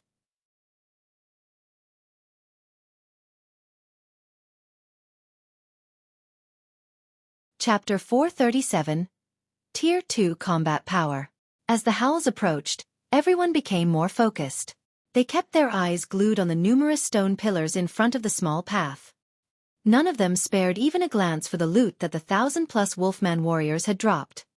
It was not because Xueqi and the others did not want to, but because they couldn't afford to. They had all experienced just how powerful and cunning a lord-ranked monster was. Even elites knew how to ambush players, much less lords. The frightening aspect of lords was that they knew how to strike a player's blind spots, landing a fatal blow. Previously, Zero Wings Chief MT, Kola, had very nearly died several times in a lord's ambush. If not for the Arclight Guard's heaven-defying skill, Time Arc, Kola would have died at least half a dozen times. Currently, none of Xueqi's party had such an overpowered skill. They would only taunt death if they moved forward to pick up the loot. After a short moment, the howling stopped. Instantly, an aura of death washed over the party, and the air surrounding them seemed to freeze. "Where's the monster?" Blackie asked, confused when nothing appeared. "It has probably hidden itself. The stone pillars ahead are perfect cover, and it is highly likely that the monster is looking for a chance to strike," Flying Shadow, who was in stealth, answered. "Guild leader, should I scout ahead and investigate?" "No, it's already heading towards us," Xueqi said, shaking his head as he unsheathed the Abyssal Blade and the Purgatory Shadow. With a grim expression he said, "Everyone, prepare for battle. Flying Shadow and Fire Dance, cover me. Violet, you focus on healing. Aqua and Blackie, use your control skills but don't pull too much aggro. This monster is far more powerful than any of you can imagine." "It's coming? But I don't see it." Aqua Rose scanned the area ahead of her, failing to detect any traces of a monster. "It's normal that you can't see it. It's in stealth right now. Even I can barely see its blurred figure." Due to the Heavenly Dragon's Breath, Xueqi had massively improved in all areas. Even so, he had almost missed his opponent's presence. Stealth. It can't be possible, right? When the others heard Xueqi's words and saw his solemn expression, they immediately grew anxious as they examined their surroundings. A lord that could use stealth. It was a player's worst nightmare. A single careless moment could result in their deaths. Not daring to take any risks, Xueqi immediately activated Omniscient Eyes. He immediately discovered a small-sized, red-furred wolfman. This red wolfman wielded 2 pitch-black sawtooth daggers in each hand. The lord had already reached the small path and was less than 30 yards away, slowly approaching the party. Crimson Shadow Wolf, Rare Lord. Level 28. HP 1, 000, 000/1, 000, 000. Rare lords were not as powerful as high lords, and in terms of attributes, they were the same as ordinary lords. However, rare lords possessed an additional innate skill.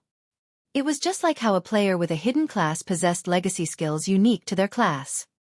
Hence, rare lords were significantly more powerful than ordinary lords, and to certain players, that difference might even be fatal. If Xueqi had a team of 500 players, he could kill the Crimson Shadow Wolf with absolute certainty. However, not only did his party only consist of 6 players, but they also did not have an MT. Facing this rare lord would prove quite difficult. When Xueqi saw the red wolfman's information, distress filled his heart. Fortunately, after equipping the heavenly dragon's breath, his mind could remain extraordinarily calm. His attributes had also significantly increased. Strength increased by 40%. Agility increased by 40%. Intelligence increased by 30%. Endurance increased by 50%. Movement speed increased by 20%. Attack speed increased by 30%. The improvement that the fragmented legendary item had provided to his attributes was much higher than the growth he had received when he became a Tier 1 Blade Saint. Furthermore, he also had 3 new skills: Dragon's Authority, Dragon's Breath, and Heavenly Dragon's Power. With these new skills, he could easily contend with a lord of the same level. If Xueqi had not equipped the Heavenly Dragon's Breath, he would most likely have given a single command. Escape. In God's domain, a Tier 1 class could compete with a special elite, whereas a Tier 2 class was on the same level as a lord. This was why Xueqi could not face a lord in direct combat. However, now that he had the Heavenly Dragon's Breath, although it was not as impressive as a legendary item, it could still allow a player to transcend tiers, granting Xueqi the combat power of a Tier 2 player. It was the equivalent of crossing the threshold to a Tier 2 class. Right now, Xueqi's attributes approached that of a Tier 2 class. He only lacked Tier 2 skills. Simply put, Xueqi was fully capable of contending with a lord of the same level. He also had the skill, Heavenly Dragon's Power. This skill was even more powerful than the Tier 1 skill, Blade Liberation. Previously, when Xueqi had activated Heavenly Dragon's Power, he had been able to suppress the final boss in the demon's castle. When Xueqi activated Omniscient Eyes, the Crimson Shadow Wolf knew that it had been discovered. It dashed towards Xueqi with astonishing speed. Before Xueqi could react, the Crimson Shadow Wolf had closed the distance by more than 20 yards and stood before him.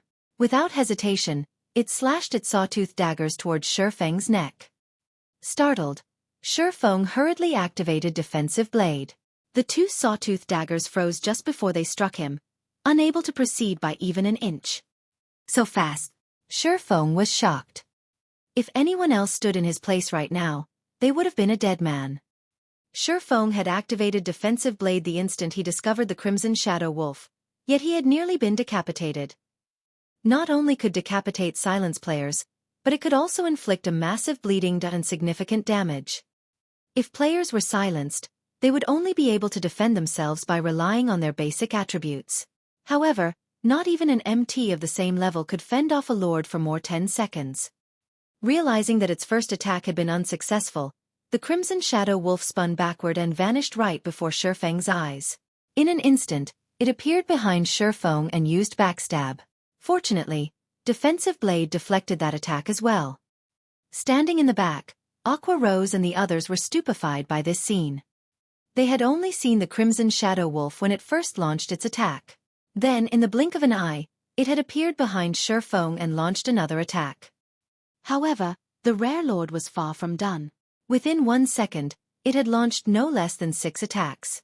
Just as Defensive Blade was about to run out, the Crimson Shadow Wolf sent a flying knee kick towards Xueqi's abdomen.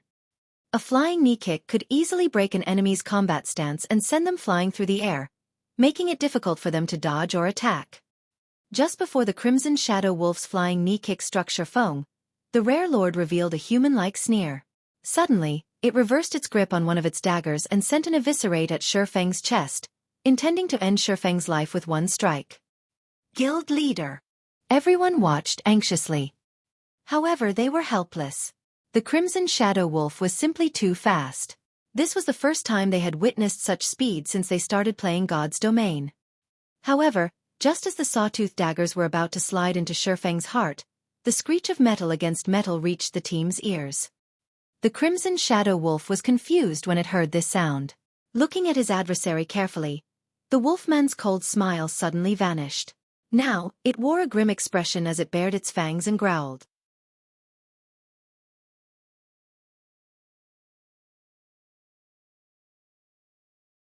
Chapter 438. Twofold Liberation. Aqua Rose and the others noticed the Crimson Shadow Wolf's sudden change immediately. However, the Zero Wing team was more focused on Xueqi than they were on the Rare Lord's reaction. Despite having been struck by the Crimson Shadow Wolf's flying knee kick, not only had the wolf failed to throw his prey into the air, but Xueqi also managed to block the Rare Lord. How did Guild Leader manage to do that? Flying Shadow was thoroughly confused when he saw the gray abyssal blade block the sawtooth dagger, halting its advance. Was there really a person capable of defending against that kind of speed? The rest of the team was similarly tongue-tied. He should have used some sort of special skill, I think, Fire Dance said with uncertainty. Fire Dance had barely seen the Crimson Shadow Wolf's attack. Although she knew that Xueqi was astonishingly fast, he was still much slower than the Rare Lord. The Crimson Shadow Wolf's attack was just like Xueqi's Void Steps, extremely elusive. However, in the Crimson Shadow Wolf's case, it had not incorporated any techniques into its attack. It had relied solely on its speed. Compared to Void Steps, where its user would momentarily disappear and reappear shortly after, the Crimson Shadow Wolf's disappearance and reappearance occurred simultaneously. There had been no time between the two occurrences at all. It was like a mage's instantaneous movement skill. However, no mage could use the skill frequently. Moreover, the Crimson Shadow Wolf's attack speed was much faster than its movement speed. In martial arts, only speed was unbreakable. This saying was not baseless. If players could not even see or sense an attack, how were they supposed to block it? Yet, Xueqi had detected such the strike and promptly blocked it. Fire Dance considered herself to be an expert among assassins, and she was slightly more insightful than others. However, she did not understand how Xueqi had managed to block the Crimson Shadow Wolf's attack. However, before anyone could figure it out, the Crimson Shadow Wolf continued its assault. Shadow Strike. Suddenly, the Rare Lord transformed into a streak of black light that pierced through Xueqi's body. "Look out!" Fire Dance shouted a warning, but she was too late. Shadow Strike was one of most lethal moves an assassin possessed. It could devour almost half the HP of an MT of the same level with a single hit. The attack could even drop a berserker's HP to a critical level. Shadow Strike was also the fastest skill in an assassin's repertoire. One could only defend themselves against this skill with a skill. Fire Dance had never expected that the Crimson Shadow Wolf would know it as well. However, even after the Rare Lord struck Xueqi, its intense expression had not relaxed in the slightest. On the contrary, it had grown even more solemn as it glowered at Xueqi, emitting a low, angry growl. It turned out that the skill had not struck Xueqi, but his afterimage. Ow! The Crimson Shadow Wolf was furious. Suddenly, it launched a series of violent attacks at Xueqi, disappearing in one moment and appearing in the next. The pitch-black daggers transformed into countless streaks of light that bombarded the formidable blade saint. However, Xueqi also vanished and reappeared repeatedly, and the abyssal blade and the purgatory's shadow responded with their own streaks of light, blocking every attack sent at their owner. The one-sided situation had suddenly become a stalemate. As both sides clashed, sparks flew into the air around them. The storm that rolled in with every collision frightened Aqua Rose and the other spectators. Just what is this? Fire Dance's eyes widened, her mind unable to keep up with the battle before her. Since when had Xueqi become so fast? Blackie, you know our guild leader better than any of us. Speak. Just how much of his strength is he hiding? Aqua Rose demanded, frustration filling the gaze that pinned Blackie. Originally, when Xueqi had said he had used special methods to solo a High Lord, Aqua Rose could still understand. Even so, she already considered Xueqi inhuman for being capable of achieving such a feat now. However, they watched as he contended with a terrifyingly fast lord. By this point, she had even begun to suspect that Xueqi was not a player at all, but the main god system's son or the system itself. How else could they explain his speed? Not even a High Lord could compete with the Crimson Shadow Wolf speed. Yet, Xueqi matched it. Moreover, the player and monster were also matched in terms of strength. Even after exchanging so many attacks, Xueqi had not lost any HP. How was it possible for a player to become so powerful? Even if it were possible, it could not happen at this stage of the game. Me. Very innocently, Blackie said, I really don't know. If he had not known Xueqi, as a brother no less, he might not believe that Xueqi was human at all, but a monster wearing Xueqi's skin. As both parties fought on, Xueqi's HP began to decrease rapidly. Even though Xueqi currently had 8,460 HP, far surpassing Zero Wings No. 1 MT, Cola, he could not outlast the Crimson Shadow Wolf. Against the Rare Lord's 1 million HP, Xueqi would grossly overestimate himself if he tried to do so. After roughly 20 seconds, Xueqi's HP fell to around 3,000. Violet, why aren't you healing me yet? Xueqi asked, concerned, through the team chat. Ah! Violet Cloud was so mesmerized by Xueqi and the Crimson Shadow Wolf's battle that she had forgotten her responsibilities. She immediately began to wave her staff, sending one heal after another at Xueqi. She also cast a sacred shield on him, granting him some damage mitigation. Violet Cloud's heals were very powerful. Her recover healed close to 600 HP every 2 seconds, whereas her rapid healing recovered over 1,600 HP every second. Her greater healing replenished close to 3,000 HP instantly. In a short moment, Xueqi's 8,460 HP was back to full. However, Violet Cloud's heals paled in comparison to the Crimson Shadow Wolf's. With 1 million HP, the Rare Lord's battle recovery restored 10,000 HP every 5 seconds. However, Xueqi could not deplete its HP by that much in that short time. Aqua. Attack. Focus on using Ice-type spells. Blackie. Restrict the Shadow Wolf with your curses. Fire Dance and Flying Shadow. Stand at a distance and use your flying daggers, Xueqi commanded as he fought. There was a limit to Violet Cloud's mana. If they dragged this battle on, the Crimson Shadow Wolf would slaughter them all. Hence, they needed to increase their damage output. However, the Rare Lord was simply too fast. With Fire Dance and Flying Shadow's melee attacks, they would only be easy targets for the Crimson Shadow Wolf. The team leaped into action as they received their orders, casting one skill after another at the Rare Lord and continuously depleting its HP. Compared to lords like the Flame Guards, the Crimson Shadow Wolf had a weaker defense. Hence, although the Crimson Shadow Wolf dodged most of the attacks effortlessly, those that landed still inflicted significant bursts of damage.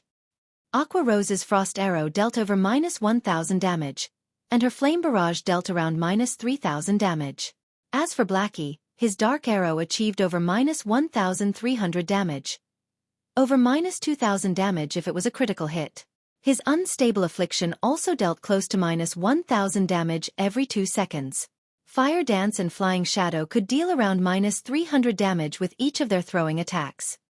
In addition, Xueqi would occasionally deal over -2,000 damage with his attacks.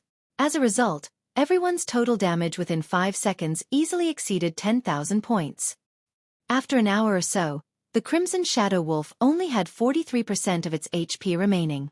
As long as they continued to wear it down for another few hours, they would kill the Rare Lord. With the hope of killing the Crimson War Wolf in sight, everyone sighed relief. Previously, the Rare Lord had been terrifying, causing everyone to despair. They had been certain that they would die. Guild leader, why are you so good at hiding yourself? You must have been lying when you said you defeated the level 25 High Lord using special methods before, right? In reality, you must have relied on your own strength to kill it, Aqua Rose grumbled. You guys misunderstand me, Xueqi suddenly said while he continued to face off against the rare lord. Misunderstand?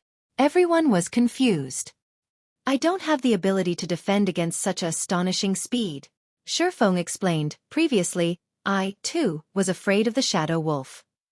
Against its speed, I'm not a match for it even if I go all out. However, while the Shadow Wolf was attacking me, I took a look at the system time. Afterward, I realized why the Shadow Wolf was so fast. It's not because the Shadow Wolf is fast. It's because the Shadow Wolf's innate skill slows our reaction time, altering our perception to think that it's fast and unstoppable. Upon hearing Xueqi's explanation, everyone did what Xueqi had said. Sure enough, they understood. At the beginning of the fight, Xueqi was similarly frightened. However, when he had glanced at the time displayed by the system, he realized that something was off. Originally, Xueqi believed that the Crimson Shadow Wolf's attack had happened instantaneously. Yet, the system had indicated that a short moment had passed. In particular, when the Crimson Shadow Wolf had charged at him, Xueqi saw the rare lord cross the 20-yard distance in an instant, but according to the system clock, 2 seconds had passed. As Crimson Shadow Wolf was about to land the finishing blow, Xueqi activated the Aura of Space, becoming immune to all control effects. Since the Crimson Shadow Wolf's innate skill no longer had an impact, he had no problems defending against the rare lord's normal attack speed. After all, he, too, possessed the combat power of a Tier 2 class. If anyone else had stood in his place, they would have fallen to the Crimson Shadow Wolf's innate skill. However, after engaging in the battle for such a long time, Violet Cloud's mana was almost depleted. Although she used mana recovery potions constantly, with her current consumption rate, she would last another 10 minutes or so at most. Unfortunately, the Crimson Shadow Wolf still had 43% of its HP remaining. I can only give it a shot. Xueqi gritted his teeth as he glared at the Crimson Shadow Wolf's HP. Purgatory Power, activate. Heavenly Dragon's Power, activate. Suddenly, Xueqi's body released a dazzling golden glow. The glow this time was far more impressive than it had been in the demon's castle. His aura was more intense, forming the faint figure of a gigantic dragon.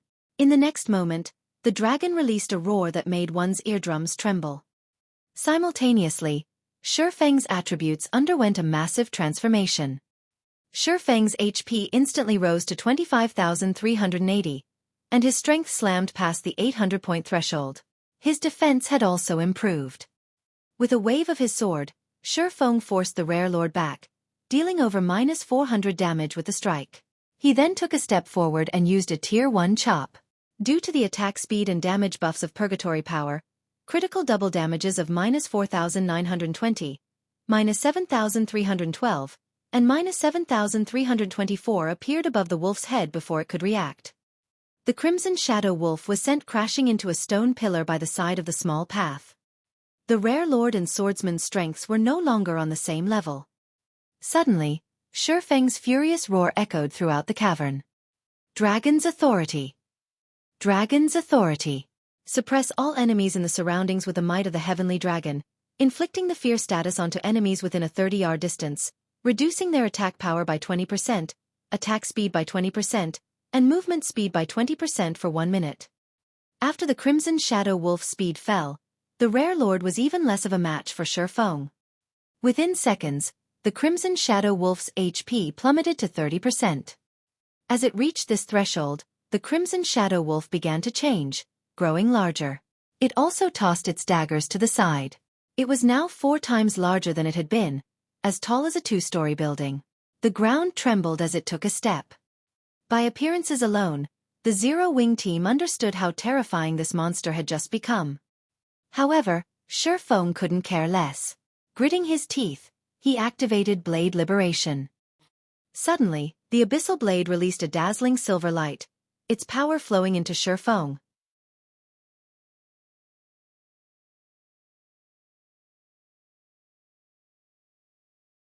Chapter 439. Overpowered Strength. The angry roar of the berserk Crimson Shadow Wolf shook the very space around them. The pressure it emitted was far heavier and more powerful than before. With a light step, cracks formed on the solid ground beneath its feet, and its claws gouged deep furrows into the solid ground. The strength and sharpness of its claws shocked all who saw them. Without a doubt, an attack from the wolf's claws could even destroy a secret silver weapon. Even a fine gold weapon would only last a few hits. Only dark gold weapons might endure a long beating. The Crimson Shadow Wolf abruptly leaped forward and brandished its sharp claws at Xueqi. Guild leader. Everyone worried for Xueqi upon seeing the ferocious Crimson Shadow Wolf. The Rare Lord's strength had more than doubled. If a Tier 1 metric ton of the same level did not activate a life-saving skill, they would most likely die from one hit. Although Xueqi had over 25,000 HP after activating Heavenly Dragon's power, and his defense had significantly improved, he most likely would not last more than a few hits. To the gigantic Crimson Shadow Wolf, attacking Xueqi with its claws was no different than slapping an ant. Boom! The ground shattered and fist-sized gravel erupted into the surroundings. Initially, everyone had believed that it was game over. However, the Crimson Shadow Wolf's claws had actually stopped a few centimeters above Xueqi's head, and no matter how hard the Rare Lord tried, it could not move its claws any further. Instead, the ground beneath Xueqi's feet had begun to fracture. Ayo! At this moment, doubt began to seep into the Crimson Shadow Wolf's eyes. Despite its increased strength, it was still useless. Standing at a distance, Aqua Rose and the others were similarly slack-jawed, overcome with shock. By the time they noticed it, waves of red gas had surrounded Xueqi's body. Meanwhile, the silvery gray abyssal blade in his hand had actually stopped the claws that had contained frightening power. Moreover, Xueqi had not lost even a single HP from the collision. Ayo! The Crimson Shadow Wolf bellowed angrily and began a brutal assault. 1 swipe. 3 swipes. 6 swipes. However, each successive attack only caused the ground beneath Xueqi to fracture further, filling the air with dust and debris. Seeing this, the Crimson Shadow Wolf's eyes nearly popped out of their sockets. Just as the Rare Lord sent another subsequent attack, Xueqi finally swung his arm, slashing his sword at the incoming paw. Pang! The Crimson Shadow Wolf's body was suddenly pinned flat against a stone pillar like a picture on a wall. In addition, a damage of over -1,000 points appeared above the Rare Lord's head. Crap! Blackie shouted in surprise. A monster as tall as a 2-story building had been thrown into the stone pillar with just one hit. The watching team was stupefied. However, Xueqi was not done. Moving his feet, he instantly appeared before the Crimson Shadow Wolf. Although the Rare Lord tried to retaliate, Xueqi immediately launched a series of attacks striking at its 4 limbs, breaking them. Unsatisfied, Xueqi continued to wield his 2 swords, sending a storm of blades at the Crimson Shadow Wolf. Xueqi's every attack inflicted over -2,800 damage on the Crimson Shadow Wolf, whereas a double critical hit dealt over -5,700 damage, and a triple critical hit dealt over -8,500 damage, rapidly obliterating the Rare Lord's HP. Xueqi's strength had suppressed the Crimson Shadow Wolf, rendering it helpless. From beginning to end, the Rare Lord remained pinned to the stone pillar, never falling from its high position. However, this was only the beginning. Xueqi then began to use his skills. Chop! 3 swords of light converged at a single point, striking the Crimson Shadow Wolf. -4,310. -6,440. -6,460. Although Xueqi's damage was lower than his previous use of Chop, this attack had not achieved a critical hit. After Chop, Xueqi followed up with Phantom Kill. Xueqi's doppelganger possessed 70% of his attributes. Even so, it was still extremely powerful, and each of his attacks dealt close to -2,000 damage. Following which, Xueqi activated 9 Dragon Slash. 12 Abyssal Blade Phantoms devoured the Crimson Shadow Wolf, each phantom dealing over -1,000 damage. However, Xueqi was still not satisfied. Both Xueqi and his doppelganger then used Thundering Flash, Earth Splitter, Wind Blade, Thunderflame Explosion, and every other damaging skill they possessed. Watching the battle unfold from a distance, Aqua Rose and the others were dumbfounded. They had even forgotten to help Xueqi attack. How was this still a battle against a level 28 Rare Lord? Xueqi was practically bullying a weak, little monster. The pitiful Crimson Shadow Wolf could do nothing but howl with pain. It could not even move its four limbs, as Xueqi would immediately follow up with a slash the moment it tried. The Crimson Shadow Wolf's remaining 300,000 HP could not withstand Xueqi's brutal assault. Xueqi only needed 10 seconds to eliminate the Rare Lord's remaining 300,000 HP. Soon, Xueqi abruptly stopped his frenzied assault. The Crimson Shadow Wolf also stopped its tragic howling. At this moment, its blood-red eyes revealed its fear and shock as it stared at Xueqi. As the Crimson Shadow Wolf slowly tumbled from the cracked stone pillar, Xueqi revealed a calm smile as he activated Divine Providence, his luck instantly increasing by 20 points. Die! Xueqi then used his sure kill skill, Flame Burst.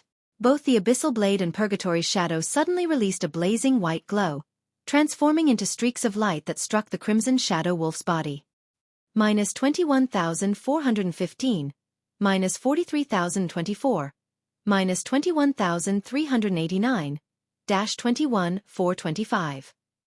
Instantly, the Crimson Shadow Wolf's remaining HP fell to 0. Meanwhile, Xueqi's attacks had left multiple scorch marks on the stone pillar behind the Rare Lord. When the Crimson Shadow Wolf died, perhaps due to Xueqi's 25 points in luck, the Rare Lord dropped close to 20 items, scattering them across the ground. Rare Lords dropped the same quality of items as a High Lord, maybe better, which was why players in God's domain loved to hunt them. However, as the name suggested, Rare Lords were extremely difficult to find. Upon seeing the dropped items of the Crimson Shadow Wolf, Xueqi heaved a deep sigh of relief as he sheathed the Abyssal Blade and the Purgatory Shadow. Originally, Xueqi had not intended to use Blade Liberation. The first reason was that the skill possessed a detrimental side effect and a long cooldown. The second reason was that the skill duration was too short, lasting only 20 seconds. If Xueqi could not finish off his enemy within that time, it would be game over. The third reason was that, after killing the Crimson Shadow Wolf, he did not know if another enemy would appear. If he saved Blade Liberation, he could still use the skill should the need arise. However, after seeing the Crimson Shadow Wolf's transformation, Xueqi knew that he had no chance against it if he relied on Heavenly Dragon's power. If he could not defeat the Crimson Shadow Wolf, he wouldn't have to worry about monsters appearing after it. When Xueqi looked down at the Crimson Shadow Wolf's corpse on the ground, he was overcome with emotion. A Twofold Berserk was simply too powerful. If it had lasted slightly longer, he could definitely solo a Lord. He might even be able to challenge a High Lord. Guild Leader, just what is that Berserk skill of yours? It was amazing. You killed Berserk Lord by yourself. How are people like us even supposed to play the game with any dignity now? Blackie joked as he walked up to Xueqi. If we release the video of this battle, no one will believe it is real. Of course. Slamming a Berserk Lord into the wall with a single hit. Who would believe that something like that is possible? Everyone nodded in agreement. They were immensely excited. It was obvious that Xueqi had used a Berserk skill.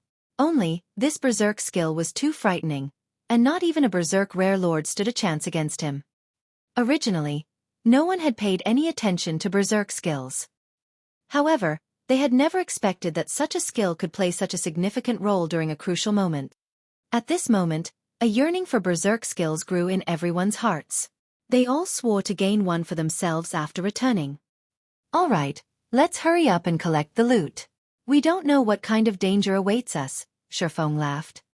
While everyone collected the loot, Blade Liberation's duration ended. Suddenly, like a deflated balloon, Xueqi's body shrunk. His attributes fell by 80% as well. What's going on? Xueqi was surprised when he saw the duration of the weakened debuff. Originally, the weakened state imposed by Blade Liberation only lasted for 3 minutes. Now, however, the debuff would last for 3 whole hours.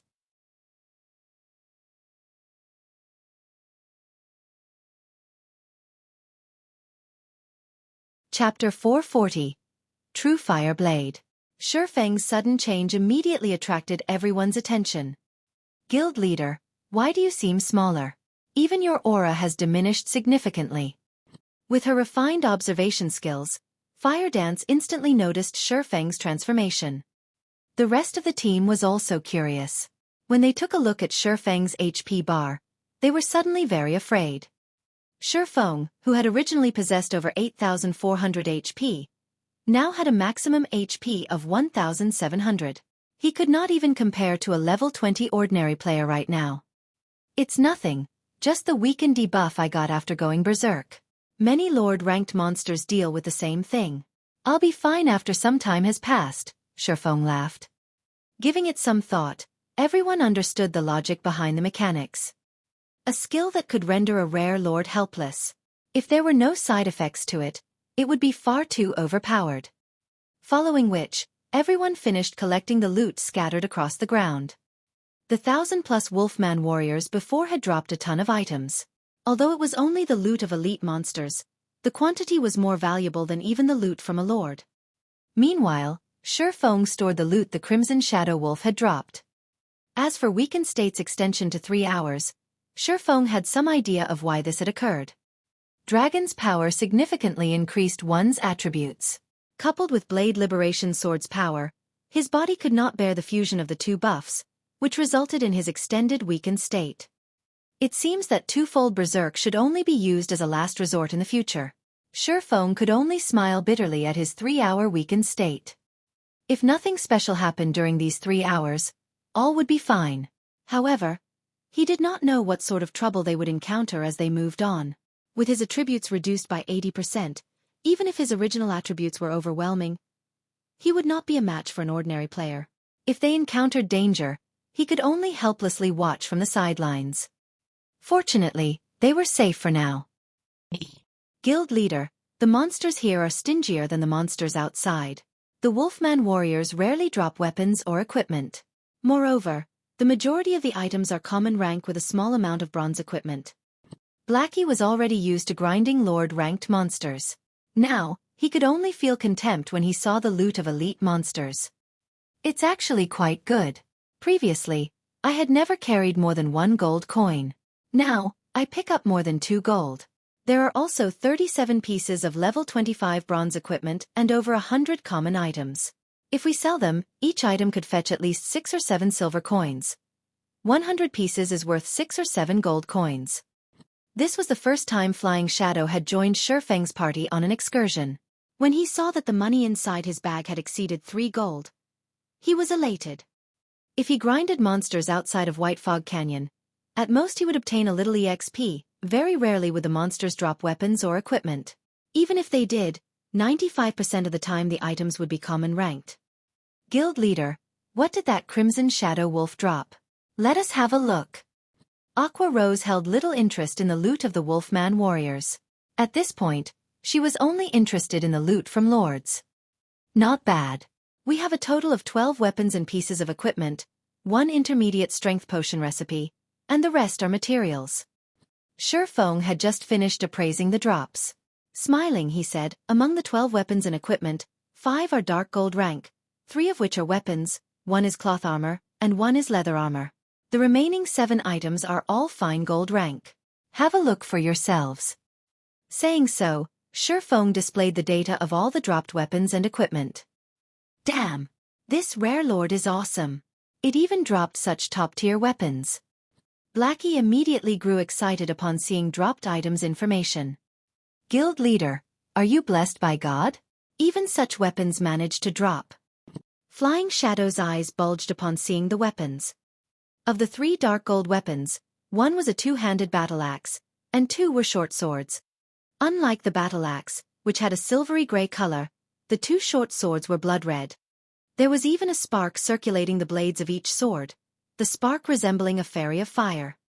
Truefire blade, short sword main hand, dark gold rank. Level 25. Level 30. Attack power plus 376. Level 25. Strength plus 29, agility plus 36, endurance plus 20, attack speed plus 3, ignore levels plus 5, 25% chance to deal double damage, 15% chance to awaken flame state, ignoring all defensive and block skills, causing 220% damage. Set effect.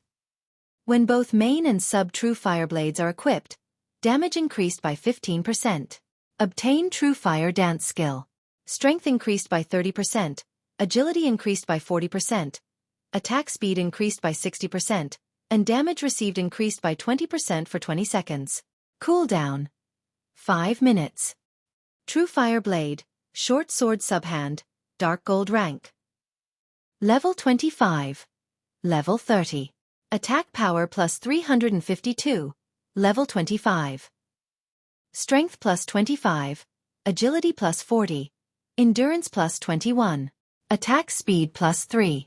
Ignore levels plus 5. When attacking, 20% chance to activate Swift State, increasing user's attack speed by 30% for 6 seconds.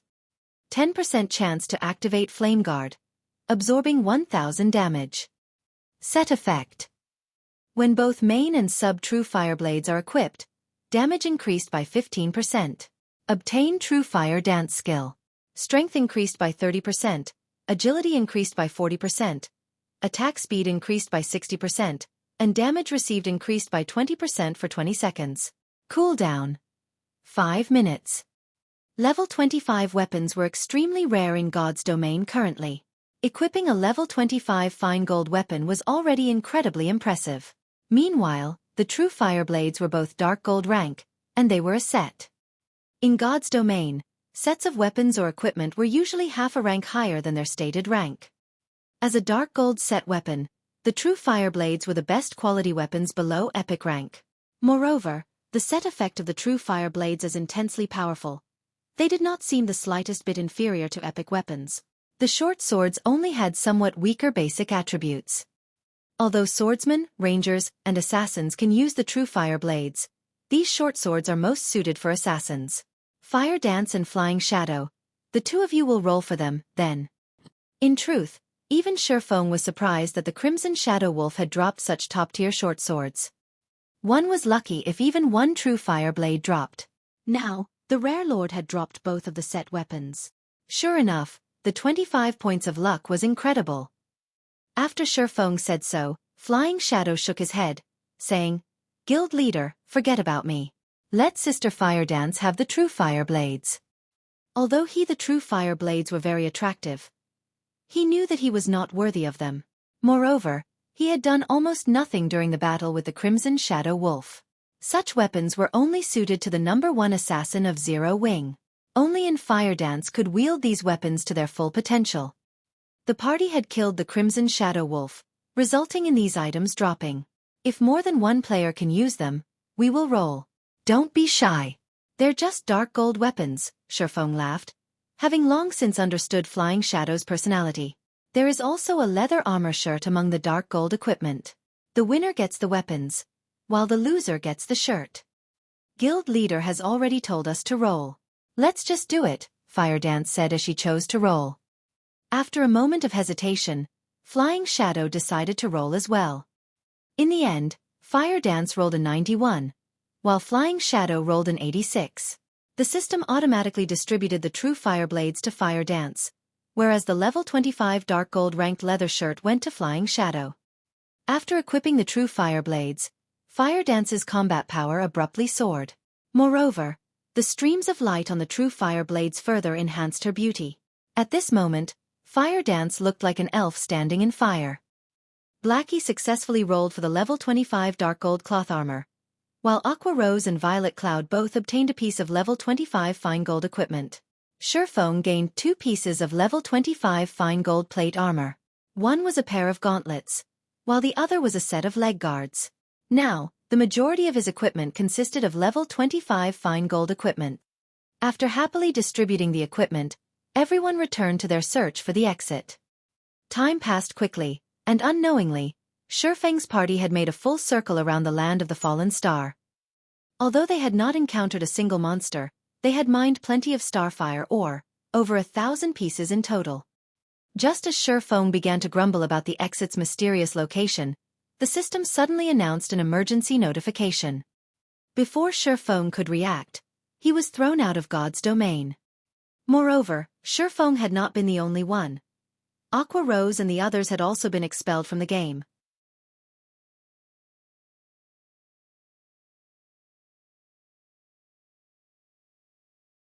Chapter 441. Second Evolution. When the system had expelled the Zero-Wing party from God's domain, Xueqi had been automatically sent into his sleep space. He had not completely logged out and could still browse the internet. He could also communicate with his friends. Calling out his system friends list, Xueqi discovered that every one of his friends was in a leave state, not in God's domain. They were all in their respective sleep spaces. Nobody's on God's domain. What's going on here? Xueqi was puzzled, as this was the first time he had encountered something like this. He had been kicked out of the game before he had a chance to read the emergency notification. Now, he couldn't log into God's domain and could not contact anyone to ask about the previous notification. Following which, Xueqi contacted Aqua Rose and the others, hoping to gather some information.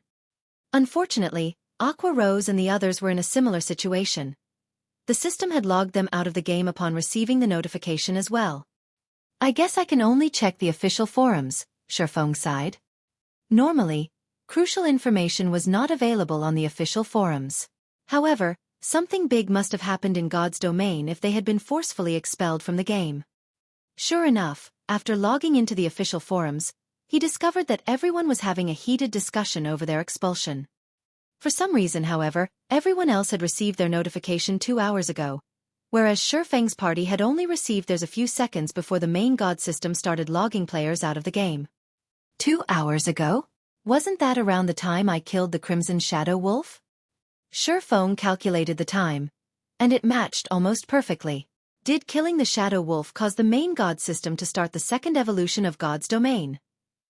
Giving it some thought, Xueqi felt that it was highly possible. Previously, when his party had entered into the land of the fallen star, they just happened to activate the free combat system.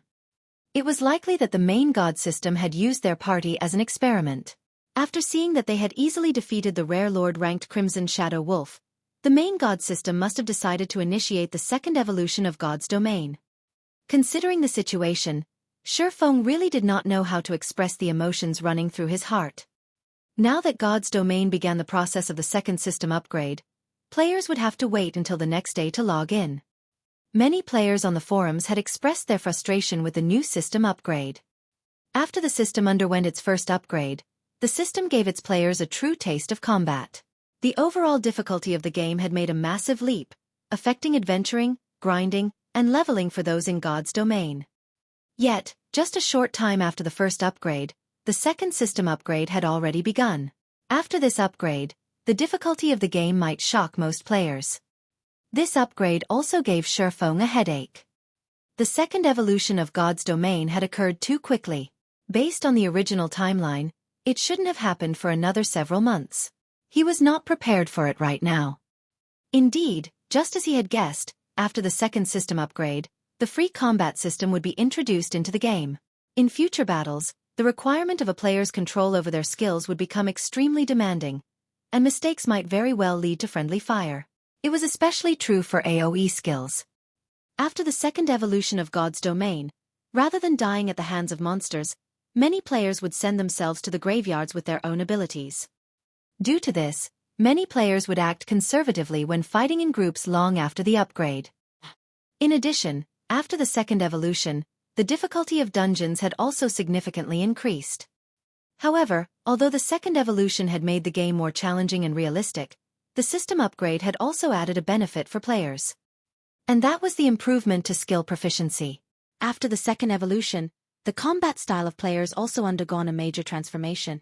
Players no longer needed to chant incantations or shout the name of their skills to use them. No, players would activate their skills with movement. Every skill possessed a standard set of movements.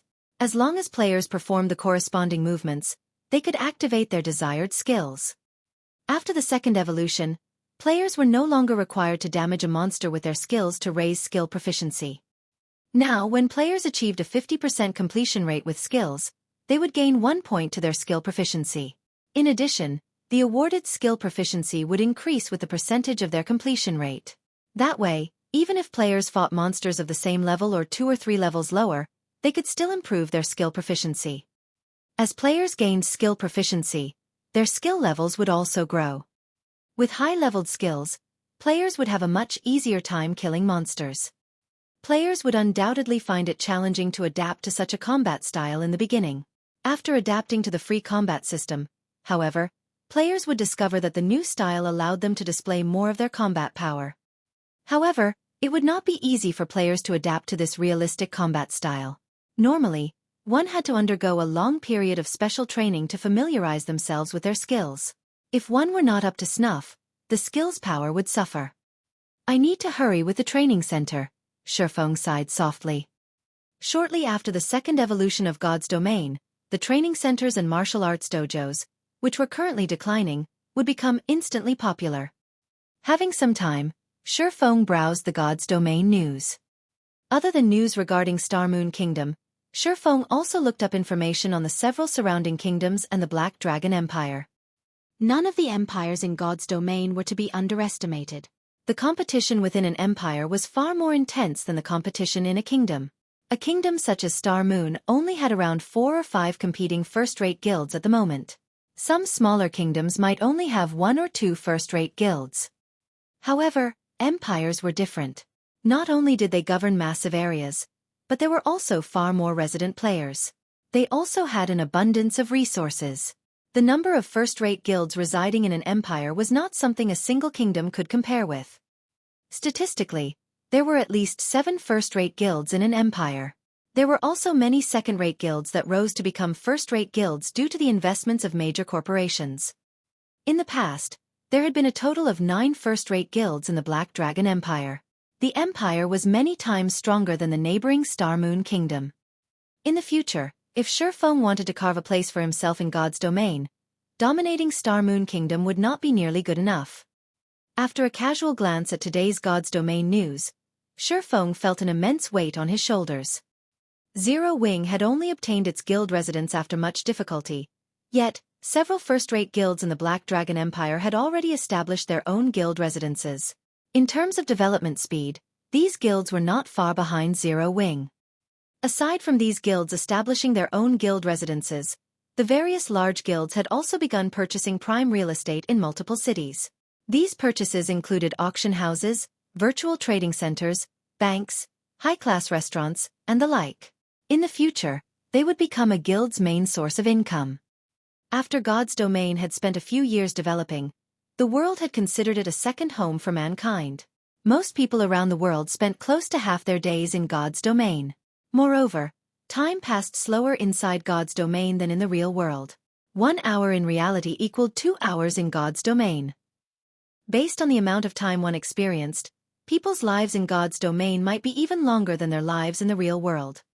In the setting of God's domain, NPC cities and player-established cities were different. If players lived in NPC cities, they would never have to fear becoming embroiled in the struggles between major powers. Player-established cities, on the other hand, could be destroyed. Hence, this had resulted in the real estate in NPC cities becoming extremely valuable. Nothing was more valuable than the real estate in NPC cities. The more Xueqi read this information, the more he realized the necessity of earning a large number of gold coins. Otherwise, how could he compete with these well-funded first-rate guilds? Inadvertently, Xueqi had spent over half a day researching the various large guilds in God's domain. Suddenly, as he exited the virtual gaming cabin, his doorbell rang. You're tuning in to the Xueqi's Martial Arts Saga YouTube channel. Don't forget to subscribe and join us on this journey to catch the most captivating stories.